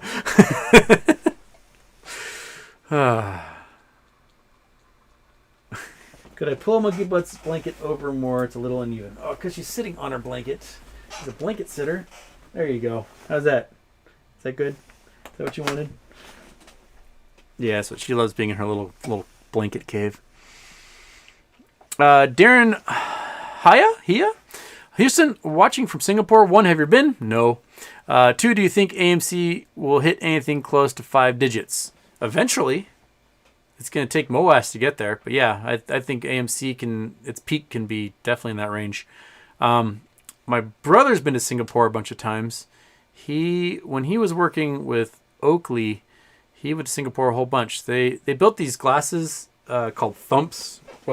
2005. Lance Armstrong was still riding bicycles back then, and no one had known he was a big drug user. And they had built these eyeglasses with earpieces on them, and you put them on, and the glasses became an MP3 player. And they came up with this idea to build them only a few weeks before the start of the Tour de France. And so my brother had to do a whole bunch of flying back and forth between California and Singapore to get the components and the little circuits and everything done. And I forget what it was, but it was 6 flights in 3 weeks between Los Angeles area and Southeast Asia in order to get those parts together. But they built the glasses, and they got them onto Lance Armstrong's ears in time, or face in time, for the Tour de France. It's pretty badass. So he has a lot of miles, I believe, in doing that. And every single time he does that trip, he always talks about he gets the flu violently, and it's just horrible when because you're on a plane for 25 hours sucking other people's wind. And yeah, but I'd love to go. I want to go to that crazy hotel that has the giant pool that connects the 2 buildings. I don't know. I think that'd be pretty awesome. I'd love to go to Singapore one of these days. Preferably in one of those Singapore Airlines closed cabin, awesome badass jets. Okay.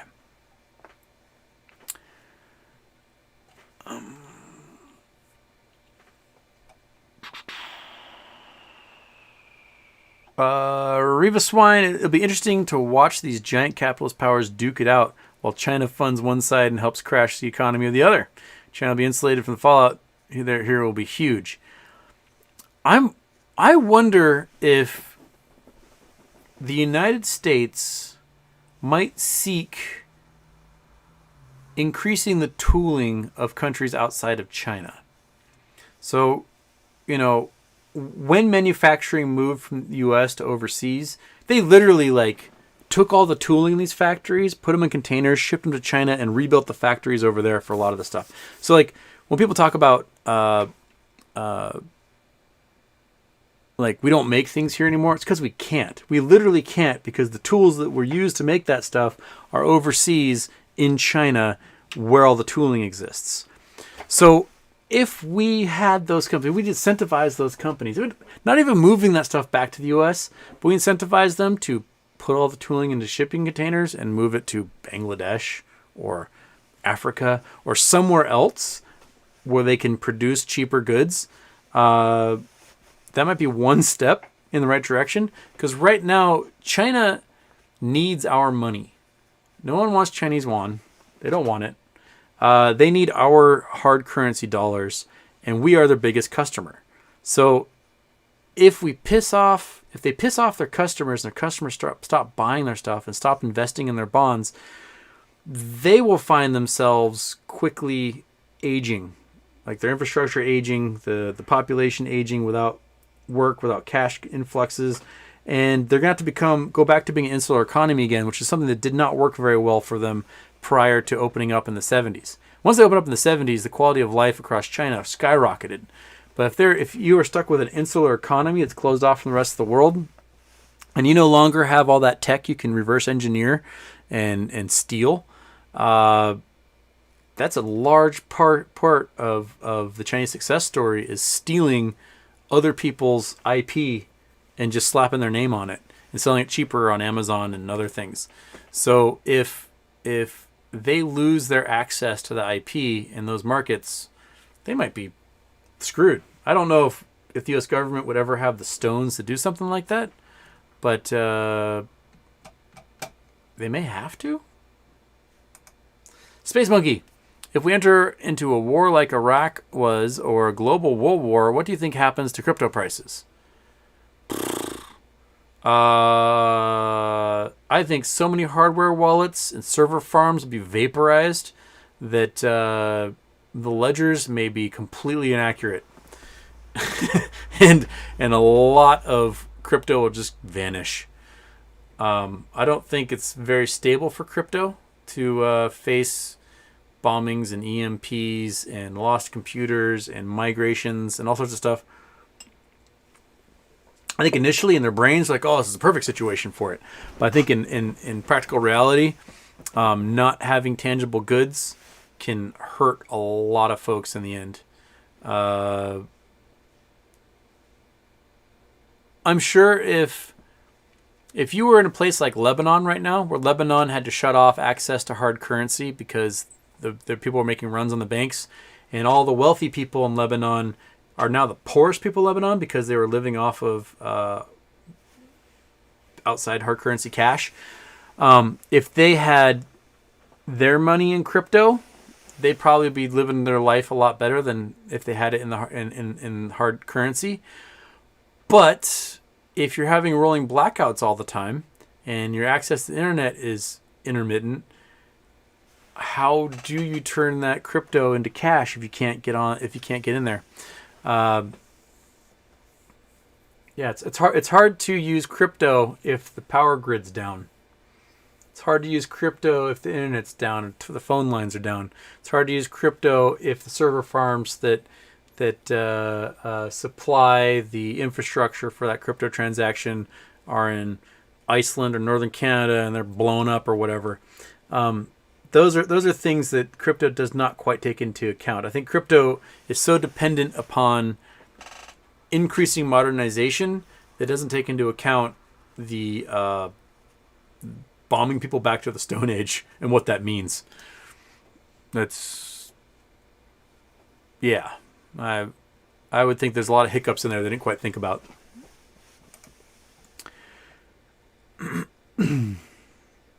Oh man, I'm exactly an hour behind in the chat.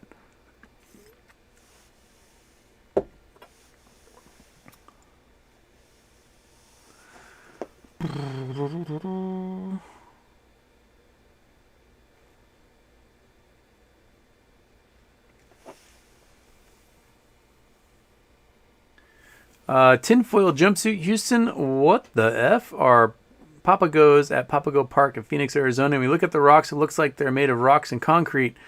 No cords, sorry. Papa conglomerate. It's ancient riverbeds or seafloor, and all these rocks got packed together, and then a whole bunch more rock got laid on top, and then gets baked into I think it's a Papagos. That was it called. It sounds like you're describing conglomerate. Papago. Oops, I can't spell. Papago Park rocks. Images. Scene. Oh yeah, it's totally conglomerate. I can tell from here, just from the way the rock has been worn. Yeah, so this is all conglomerate. Okay, so let's go. Conglomerate. There we go. There's some. Yeah, it's all conglomerate. So yeah, these are rocks that got broken apart either in riverbeds or on shorelines, and then other rock got laid on top and got baked into a concrete. And so the rock itself is now a sedimentary rock. So rather than being like made up of sand, it's made up of larger stones. And so this stuff is the conglomerate. And judging from how jagged this is probably rock that's not from necessarily a riverbed downstream, but from a scree slope of a mountain range that broke off closer to its source. When you get more jagged rocks like this, they haven't had much time tumbling in water yet. Yeah. Landside brush, yeah. So this is land. Yeah, there it is, right there in the bottom. Landslide. Yeah. So it's from a scree slope that gave way and then got buried by other rocks. So that's how this stuff formed. These are pretty cool formations, though. They're really pretty. I dig it. Nice little oasis there. Yeah. That's a cool spot. I've not been here. I would totally go there and see what those hippies are up to. Good question, though. Excellent question. Okay, where's that Papago? There's the Papago one. Jerry Diamond, Houston is a CNN watcher. I don't have TV, dude. I don't watch CNN. I read. I read all day long. I read 10 hours a day. That's what I do most days.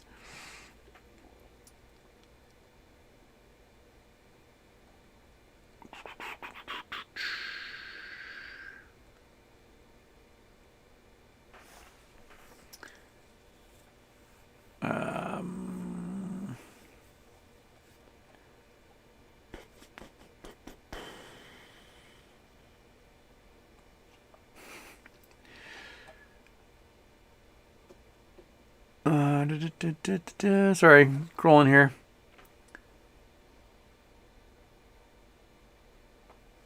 William Morgan, largest pension fund in America, buys AMC and GameStop stock. They don't loan out shares. Who is the largest pension fund in America at the moment? It's probably a government pension fund. State government, California or something, would be my guess. Interesting. Send me a link, William.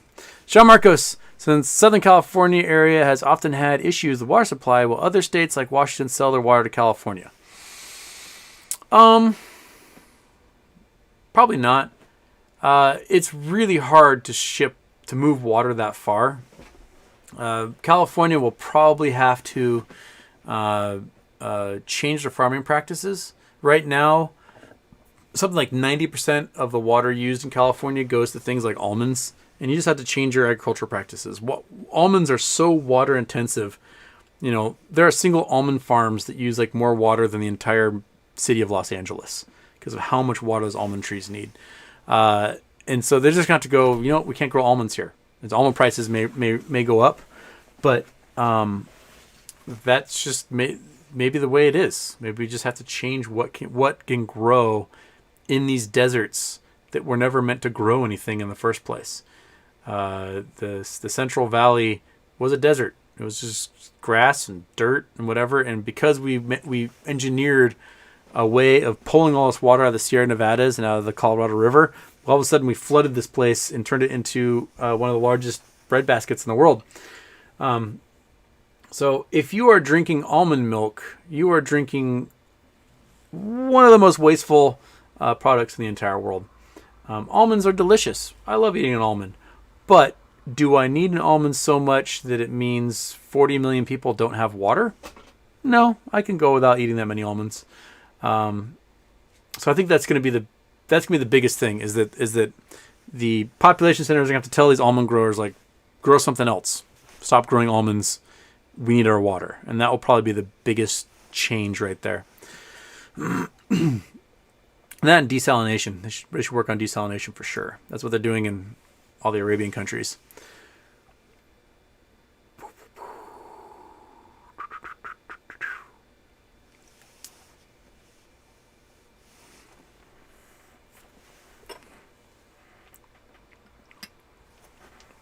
Simicus, hang on. You go to a COVID rally and someone's waving a Nazi flag, ergo you're a Nazi rally?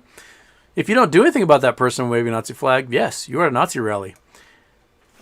I am of the belief that if someone shows up doing Nazi shit, you do some World War II allied shit to them. The Nazis declared total war on the entire world in 1941, and it is your duty to end World War II for that person. That's it. And if you don't do anything about them and they keep waving their flag, you are no longer at your rally, you are at their rally. And that's how that works. So whenever a Nazi comes around, you put him in the ground.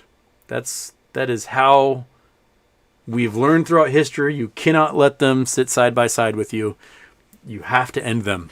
The tolerance of intolerance is too much, and you have to end it right where it is. They don't have anything of value to offer. They don't have any valuable debates that can be heard. You just put them in the ground, and it's over with. Carpet bomb them out of existence. End all Nazis. So yes, if someone shows up to your rally waving a flag that has a swastika on it, and you don't do anything about it, you have just condoned that Nazi and turned the entire rally into a Nazi rally. That's it. Done. Okay. Hey, Brandon Pettigrew. I'm a Canadian, and I respect your opinion about the truckers. There you go. Every once in a while, I get someone who agrees with me. Okay.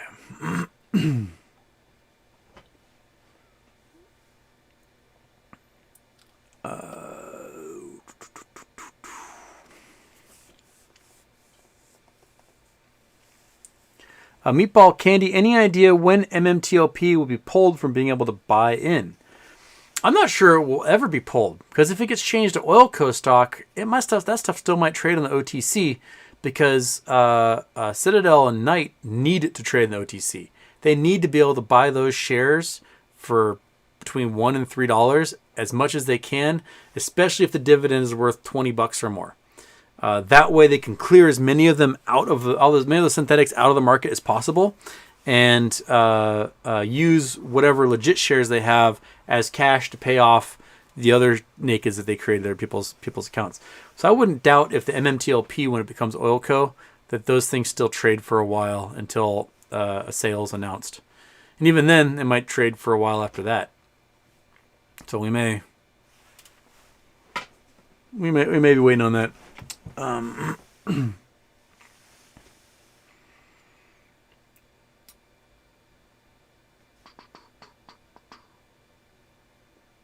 Jason Blackwell, if you ever date a phlebotomist, be sure to give her a red crayon in case she ever needs to draw blood. I did date a phlebotomist. She told me a story about she's working at this hospital, and the doctor or someone said, I need you to get me 100 cc's of blood from this patient. And so she was like in charge. So she grabbed 250 cc syringes and gave them to the person who, the other phlebotomist, that phlebotomist like, put them down and grabbed 325s. And she was like, no, use the 250s because that equals 100 and the 325s only equals 75. And the girl looked at her and said, 3 is more than 2, and took the 3 and walked away. So yeah, you might not be getting the best help from other phlebotomists while you're there at the hospital. You may get stuck like 4 times instead of twice.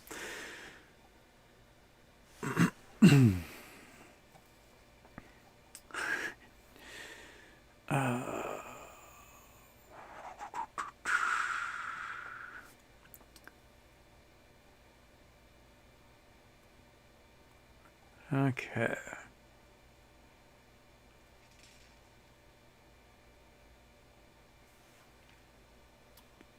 Mike Millspaw, the 1X guy with the Nazi flag and Canadian trucker blockage, was shouting that Justin Trudeau's emergency actions were last used by the Nazis in Germany. He was not promoting Nazis.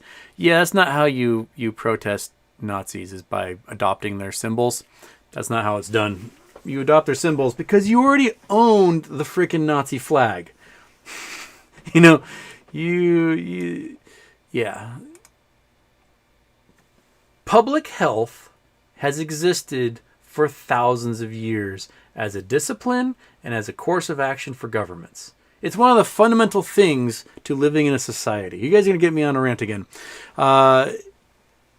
You live in a society because the society offers protections. And it also has some effects that can happen from protection, such as living in close proximity to others. And when you live in close proximity to others, you are more likely to transmit viruses back and forth. And so in the rare events, in the once in a century, once in a couple of centuries event, where a novel virus, zoonotic virus, crosses the barrier from animal into human and spreads rapidly throughout the human population because we have no immunities to it, it is the job of public health to set boundaries within the public, within society, to mitigate the damage that results from that zoonotic novel virus. That can include wearing masks, as outlined in the freaking Bible. In the Bible, they tell you to wear masks. It can involve social distancing, also outlined in the Bible. In friggin' Exodus, they tell you all about social distancing via the Passover story. When a plague hits an area, God says, stay home until it's over. Boom. That's all you need. These public health actions of social distancing and wearing masks, then we get a third tier in the recent centuries, which is inoculations and vaccinations. So, if you want to live in society, you need to protect society. And getting vaccinated or wearing masks or doing social distancing, yes, it's an inconvenience, but it is not. It is absolutely is not an infringement upon your rights. It's an inconvenience. Yeah, you had to wear a mask when you went to the grocery store. You big fucking drama queen baby. Oh no, I had to wear a mask for 10 minutes and I went to the grocery store. My life is so difficult because I've never had any other horrible thing happen to me.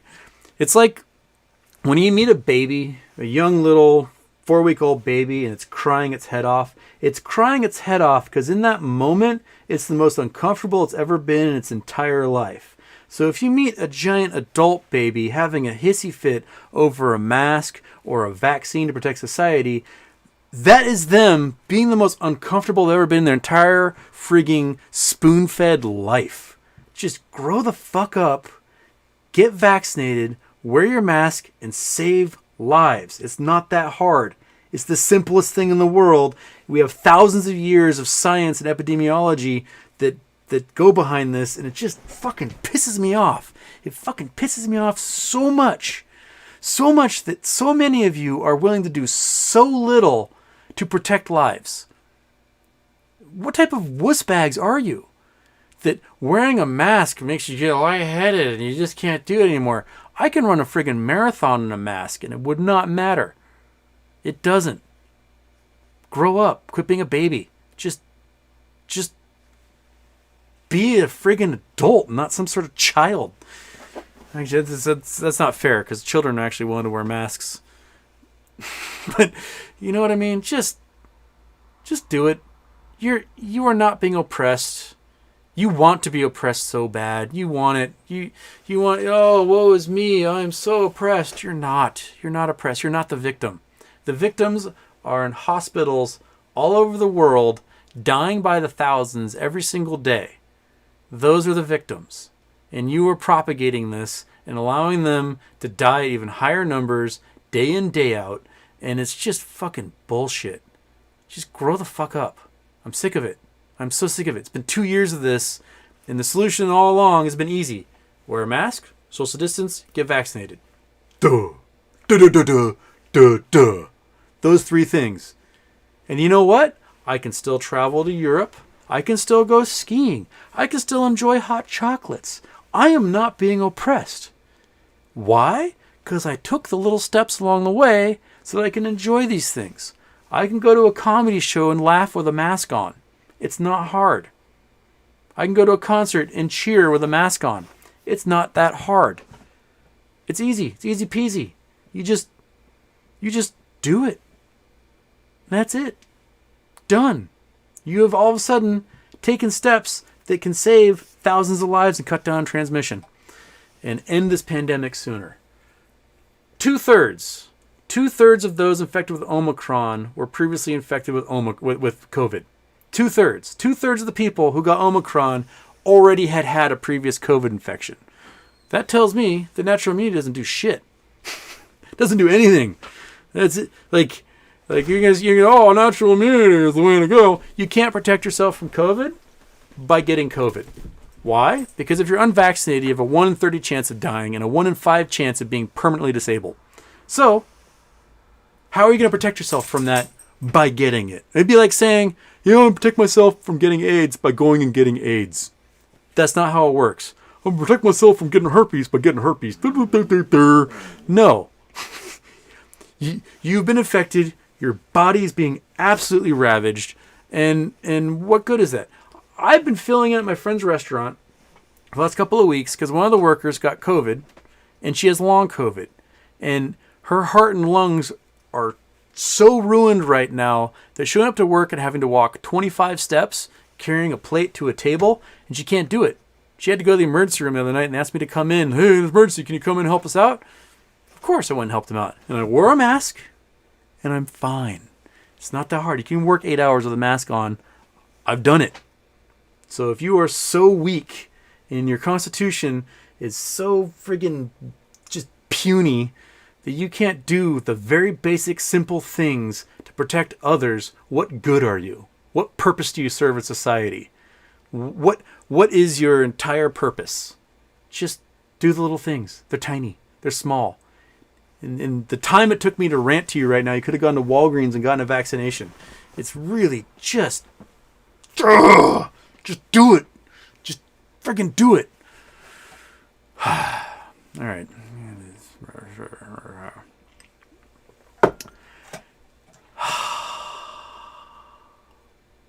There we go. Okay. I'm going to move on from there.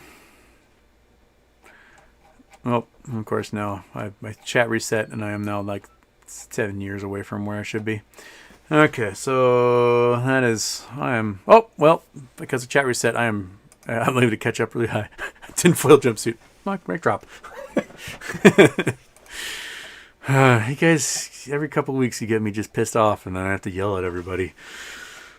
Okay. All right, so now I'm like an hour behind in the chat.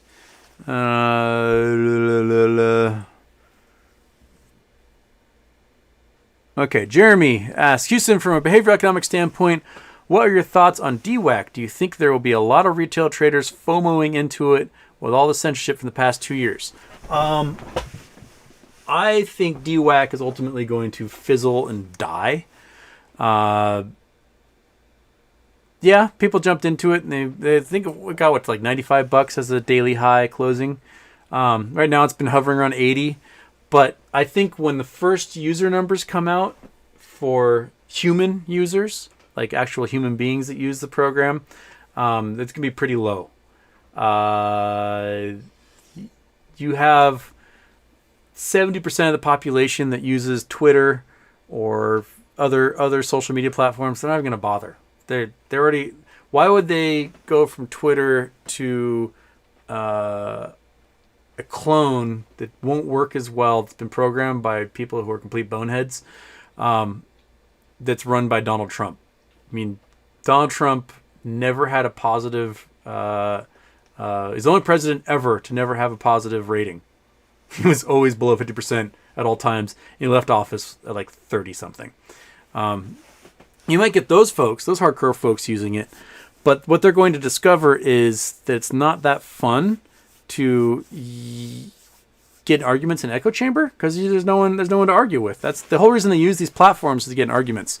And if they aren't getting in arguments, then why are they using it?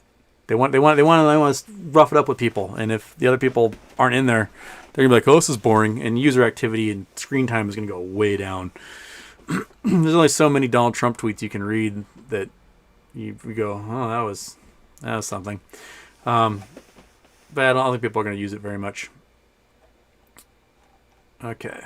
Hawaiian Punch, mic drop. Just in my head, what do you think will be the long-term effects on individuals in the insurance industry now that millions of people have COVID as a pre-existing condition? It's a big deal. I mean, short-term disability claims alone are up 500% in 2020 and 2021. They paved the way for long COVID to be considered a disability. There's something like 2 to 5 million people who have left the workforce because of long COVID conditions. Like, they just can't do their jobs. You know, researchers have said that it's the largest single disabling event in human history. And we're talking like World War II that blew off limbs like crazy has not damaged as many bodies as COVID has. In its peak, polio, its absolute peak, polio disabled 21,000 Americans in 1952. That's at the peak of polio. We've had 12 to 14 million Americans disabled since 2020 by COVID. 12 to 14 million. Plus another 1 million to 1.5 million have died of COVID in that time. So we've lost 0.5% of the population, and we've disabled 5% of the population on top of that. That is not good. Especially when you keep talking about how we can't find anyone to work. If you're killing them off and you're disabling them, it makes it really hard to find workers. And then you're xenophobic on top of that, so you won't let the immigrants in to take those jobs. We're shooting ourselves in the foot, for sure. Chuck Pisecki, Credit Suisse intern bears sole responsibility for decades of abuse as Credit Suisse CEO. You see the leaks from Credit Suisse about running money for dictators and drug dealers and everything else that came out? Oops. Yeah, Credit Suisse has got a lot of answering to do. They're still billions of dollars in the hole on Archegos. So, yeah, just I'm waiting on that. Go back to Justin in my head's question about insurance and stuff. If you were hospitalized by COVID, which is, 10 to 15% of people get infected, get hospitalized from COVID, you have a 200% increase on your chance of dying in the next year because your organs have been completely ravaged. Your heart's been hit, your lungs have been hit, your renal system's been hit, your liver's been hit, your pancreas been hit. We've got a whole bunch of weird adults coming down with type 1 diabetes. Adults don't get type 1 diabetes, they get type 2 diabetes because they're overweight. No, we got perfectly healthy adults and their beta cells in their pancreas just got destroyed by COVID, and all of a sudden their pancreas can't manage their blood sugar anymore. So we've got a whole bunch of folks that are getting all sorts of secondary long-term effects from having COVID infections, and a lot of people with brain fog. That cognitive abilities have dropped. I'm certain that Social Security is going to have a lot more disability claims than they did in the past. And there's going to be a lot of people that are unemployed or underemployed because they just can't either physically or mentally do their tasks anymore.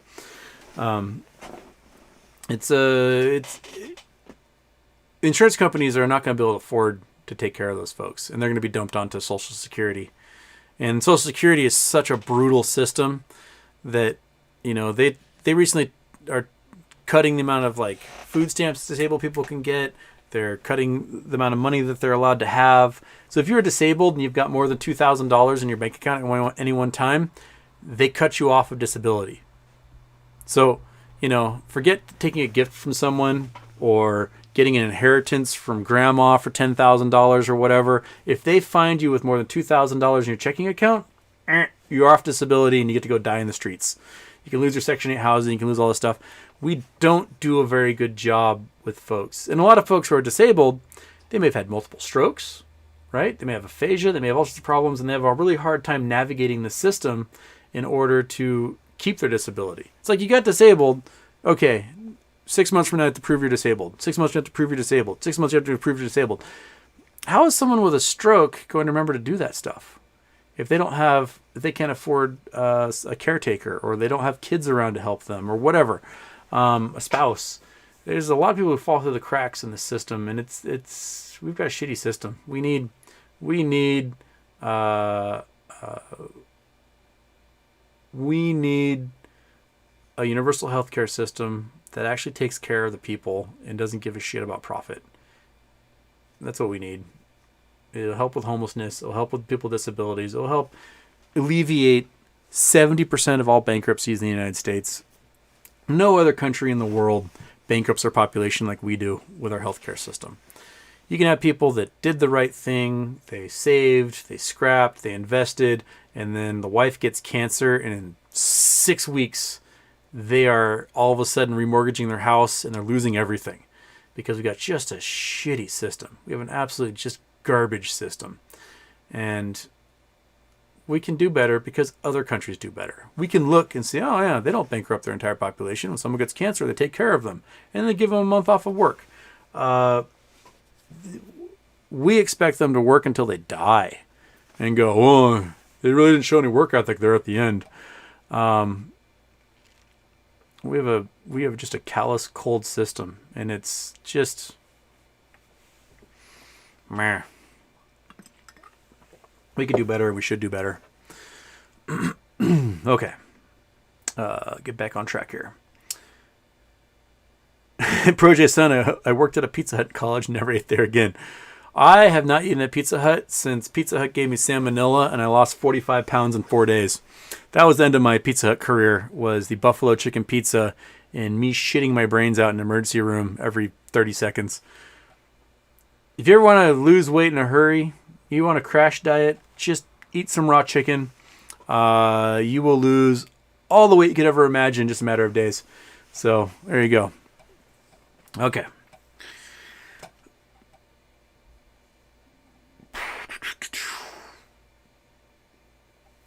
Angela Wilson, when do you think will be a good time to buy a house? This bear market may prove to be a good time to buy a house, especially if it moasses while we're doing it. Then you can buy it with cash at auction and get a pretty sweet house for a fraction of the price, and not have to worry about a mortgage or anything else, anything like that. That's yeah. Be real. DeAndre worked at a Pita Hut. He really was a sweet guy, and he was really good friends with my friend Coco, who didn't have too many friends because she really didn't have very good English. He was a nice guy. He just was terrible at his job. DeAndre, if you're ever watching, you were a very nice man. We all knew you were lying about your Pizza Hut abilities.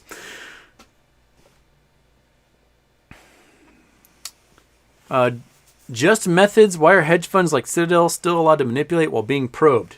That's a good question.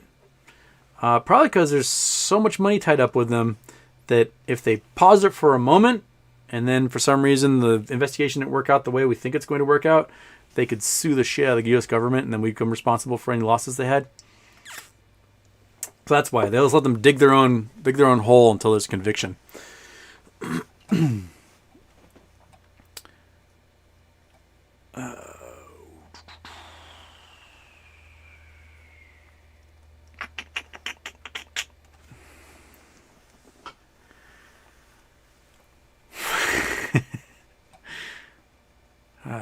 Okay. Russia stuff. Housing market questions. We did housing market stuff. Henry asking if I tried Wordle. No, not really. I'm terrible at word puzzles. I haven't really tried it. Okay. You think you like Wordle? You should try to guess the country based on the shape, and it'll tell you the direction, how far in kilometers you are off. I'd be pretty good at that one. I got a good idea of what most of the countries in the world are shaped like. I think I do all right in that game. Whatever it's called, send it to me and I'll look at it. But I do GeoGuessr. I try to do it like once or twice a week with folks, and I got a pretty good idea of where I am in the world most of the time when I look at those things. Geography is one of my degrees, after all. Michael Pisco, hey man, happy birthday. What size shirt do you wear? I accidentally took a screenshot of one of your shows and I want to make a shirt. Go Blue Jays. Blue Jays are all right. I wear larges. This is actually an extra large. A little swimming on me today. But large is what I wear. If I just cinch it in the back and I can have a nice tight shirt like Friday.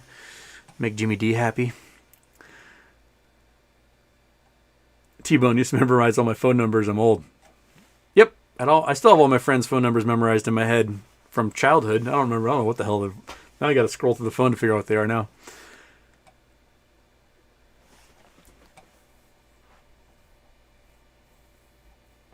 Julianne, hope your family doesn't use the chat to get in touch with you in case of emergency because it would take an hour for you to see. Yeah, that's true. Brandon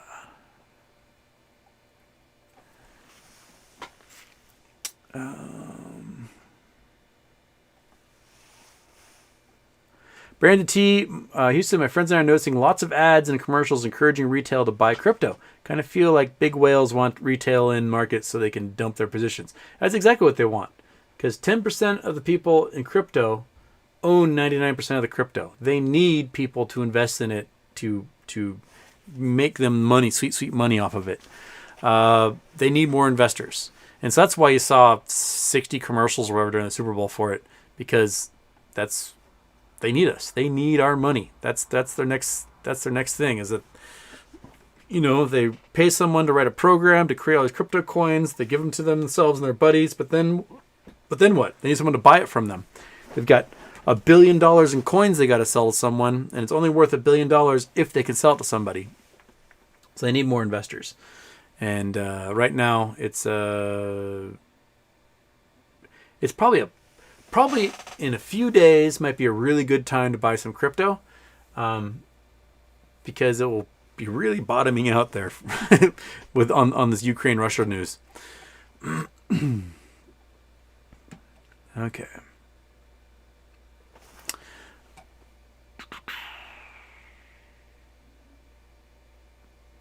Timothy Gallagher, Coinbase, Safeway kiosks are getting sued. Wasted my cash. Seattle, Washington base. Yeah, Coinbase is based in Seattle. What are they getting sued for? I have no idea what they're getting sued there, Timothy.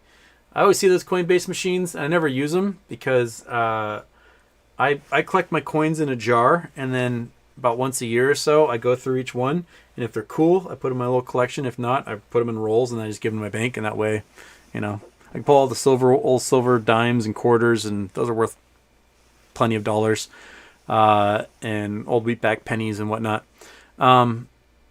So I don't use Coinbase, but I guess Coinbase takes 10% of the money that you dump in there and then gives you cash for the rest or something. But I wonder what they're getting sued for. Were they screwing people over? Were they giving you less money than they said they did or something? William Morgan says manufacturing has been moving out of China to India, Vietnam, Taiwan, etc. Yeah, a lot of manufacturing has been moving out, and creation of tooling in a lot of those places have increased as well.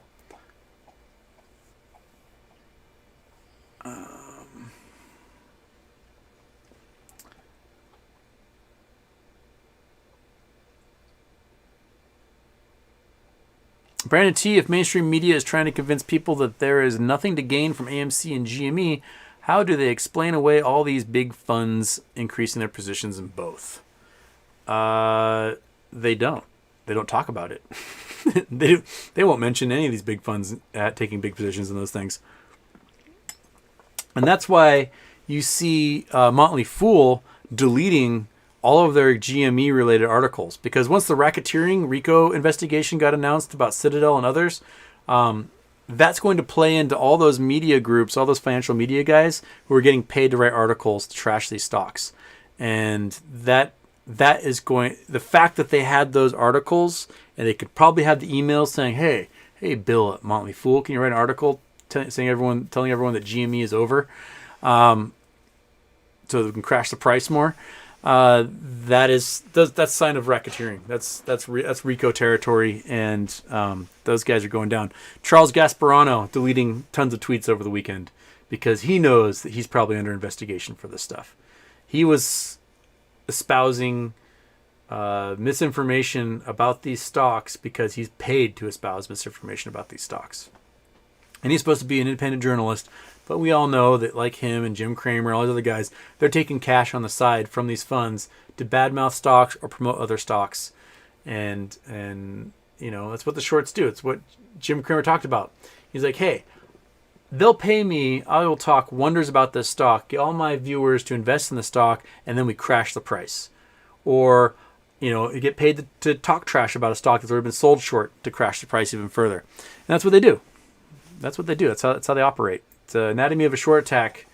That article is 8 years old now. Everyone should read it. Anatomy. I can't spell. Anatomy of a Short Attack. There it is. And this is before Seeking Alpha got compromised.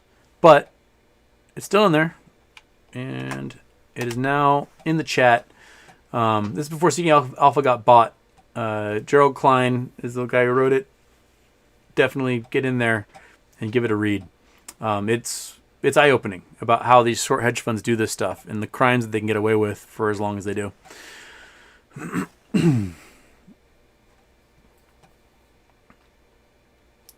All right, so I am 40 minutes behind. I only have a voice to do a few more questions, and then I'm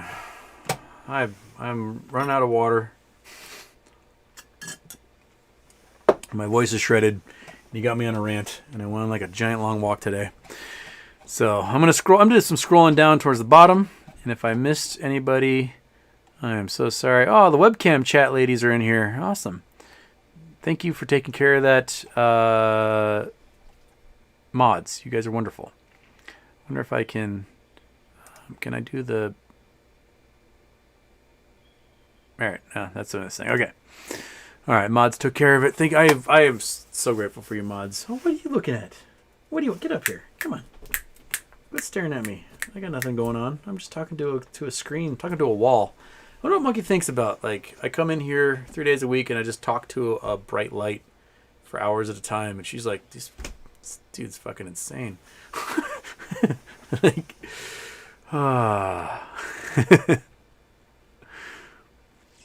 Hey, Jackson's in here. Hey, Jackson, how's it going? Welcome, my man. Haven't talked to you in a while. Okay. Excellent. Now that I scroll all the way down, I can see that Jackson's in here being awesome.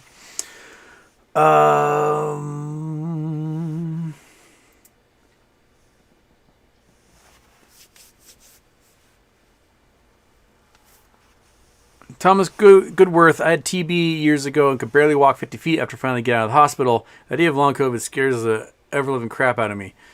Yeah. Like, I like going for walks. I like being able to exercise this dog. I like being able to go skiing and be active and climb the stairs. I have a friend, she was one of the first wave of folks to get COVID in February, March 2020 here in the Northwest, when this was like the epicenter of it all. And she's a young single mom of 4 kids, all under the age of 10. And, you know, she spent weeks in bed. She couldn't move. She's now awaiting a kidney surgery. Her kidneys got completely destroyed. Her whole renal system's done. Now she's doing dialysis. And, you know, she'd be like, oh, I feel better. I think I'm finally over this thing. And she would, like, finally do laundry, and it would wipe her out for a week. I don't want to get that. I don't want to give it to somebody. I just want people to be healthy, wealthy, and wise. That's what I want. And if I've got to sacrifice, you know, having my lovely face shown to everybody, and I got to wear that mask, you know, I will deprive them of my lovely face just so I don't, you know, kill people. Okay, Dirt Farmer. According to documents released from the dictatorship of Canada, almost 70% of hospitalizations and deaths of COVID are among vaccinated. Not at all true there, Dirt Farmer. Matter of fact, 80% in my county, 80% of COVID infections are among unvaccinated. 99.3% of COVID deaths in the United States of September are among unvaccinated. Only 0.7% are among partially vaccinated or fully vaccinated. Just get vaccinated. It's not that hard. It's pretty darn simple. You are 11 times more likely to be infected if you're unvaccinated, 17 times more likely to be hospitalized if you are infected, and 300 times more likely to die from that infection if you are unvaccinated. Just get vaccinated, man. It's not that hard, Dirt Farmer. It's easy. And you're done. All right, and then 6 months later, and you're done. That's all you have to do. Okay. All right.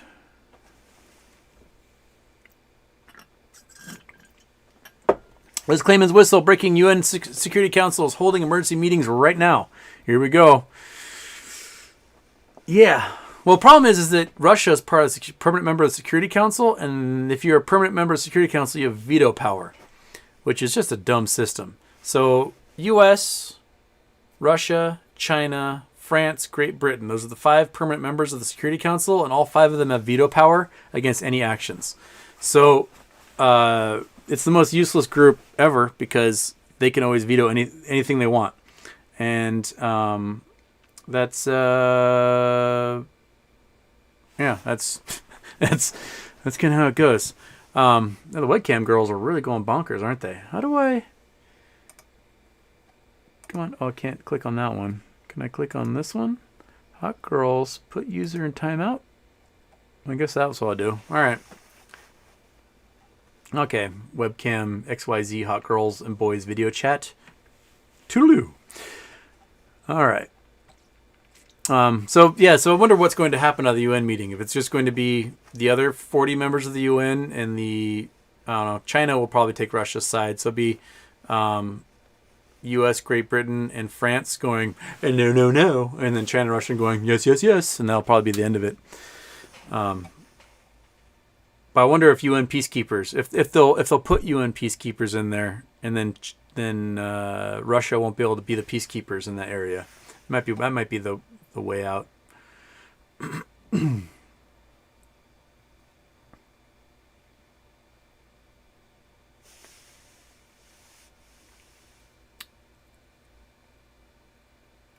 Okay.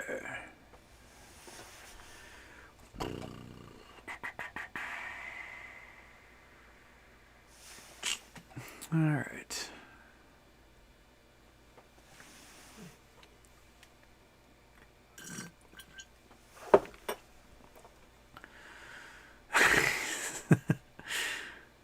Yes, I'm always behind the chat, folks, and I missed a huge block of people. And I've only got a couple minutes of voice left anyway before it totally falls out of my throat. Tree pollen, man, it's the worst. Pacone. When will you call for liftoff?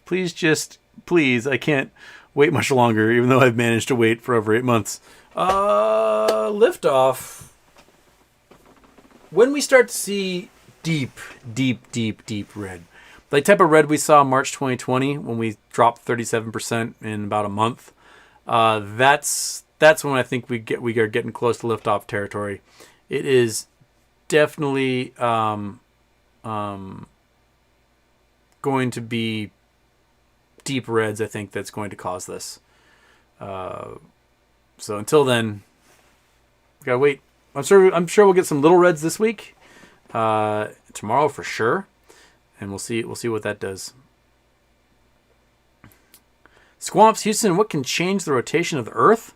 Tectonic plate shifting, large mammal migrations. Didn't you ask this question already?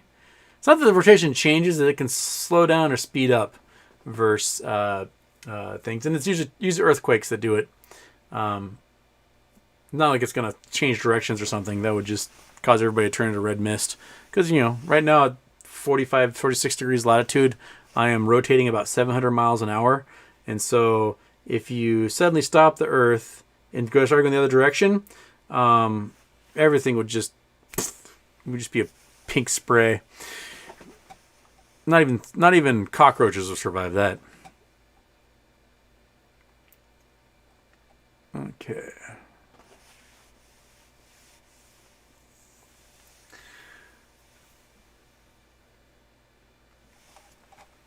Okay. We'll do a couple more, and then I have to piss off anything. Remember tomorrow is our charity show. Tomorrow we are raising money for Humane Society. That show is probably going to be probably around 1 p.m. West Coast, around time the markets close. We'll be doing that show. So yeah, Charity Tuesday tomorrow. We're raising money for Humane Society, because that's where I got the little monkey chunks. She got rescued from Humane Society, and Humane Society is awesome. They're non-kill shelters, and they rescue great dogs like Monkey Butt all the time, and then they make families happy by giving them little creatures that sit there and nap and wonder what the heck they're doing by talking at a wall all day long. And yeah, it's wonderful. So remember, tomorrow we're doing that. So it'll be a big giant red day, and we'll hope to make it green for Humane Society. All right.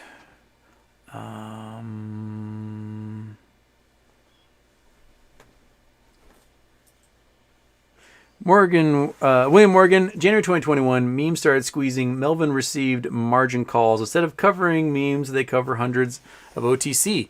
Will that happen again? Likely, because it's a lot cheaper to cover those OTC shares and wipe that sucker off the board. And Melvin also got like $2.5 billion from 0.72 and Citadel. So that helped them out. Yeah. But yeah, the likely plays will be trying to close out the quiet shorted things first, and you'll see modest rises in the prices of those ones, because they know that the big plays, the AMCs, the GMEs, the Bed Bath and Beyonds, and those companies, that retail is heavily invested in those, and they're watching those like a hawk. So they will take care of the bankrupt stocks, the zombie stocks, because they cost fractions of a penny sometimes, or a couple of dollars, and you can just close those things out and get them off the books and clear up a lot of space on your margin. So I think you're right. I think that's what they're going to do. They're going to try and close out those things first. Yeah.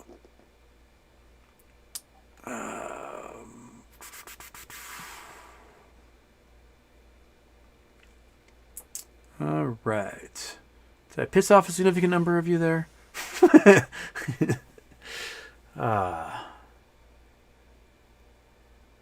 Is that good? Is that it, Monkey? That's it for the day. I think I'm kaput.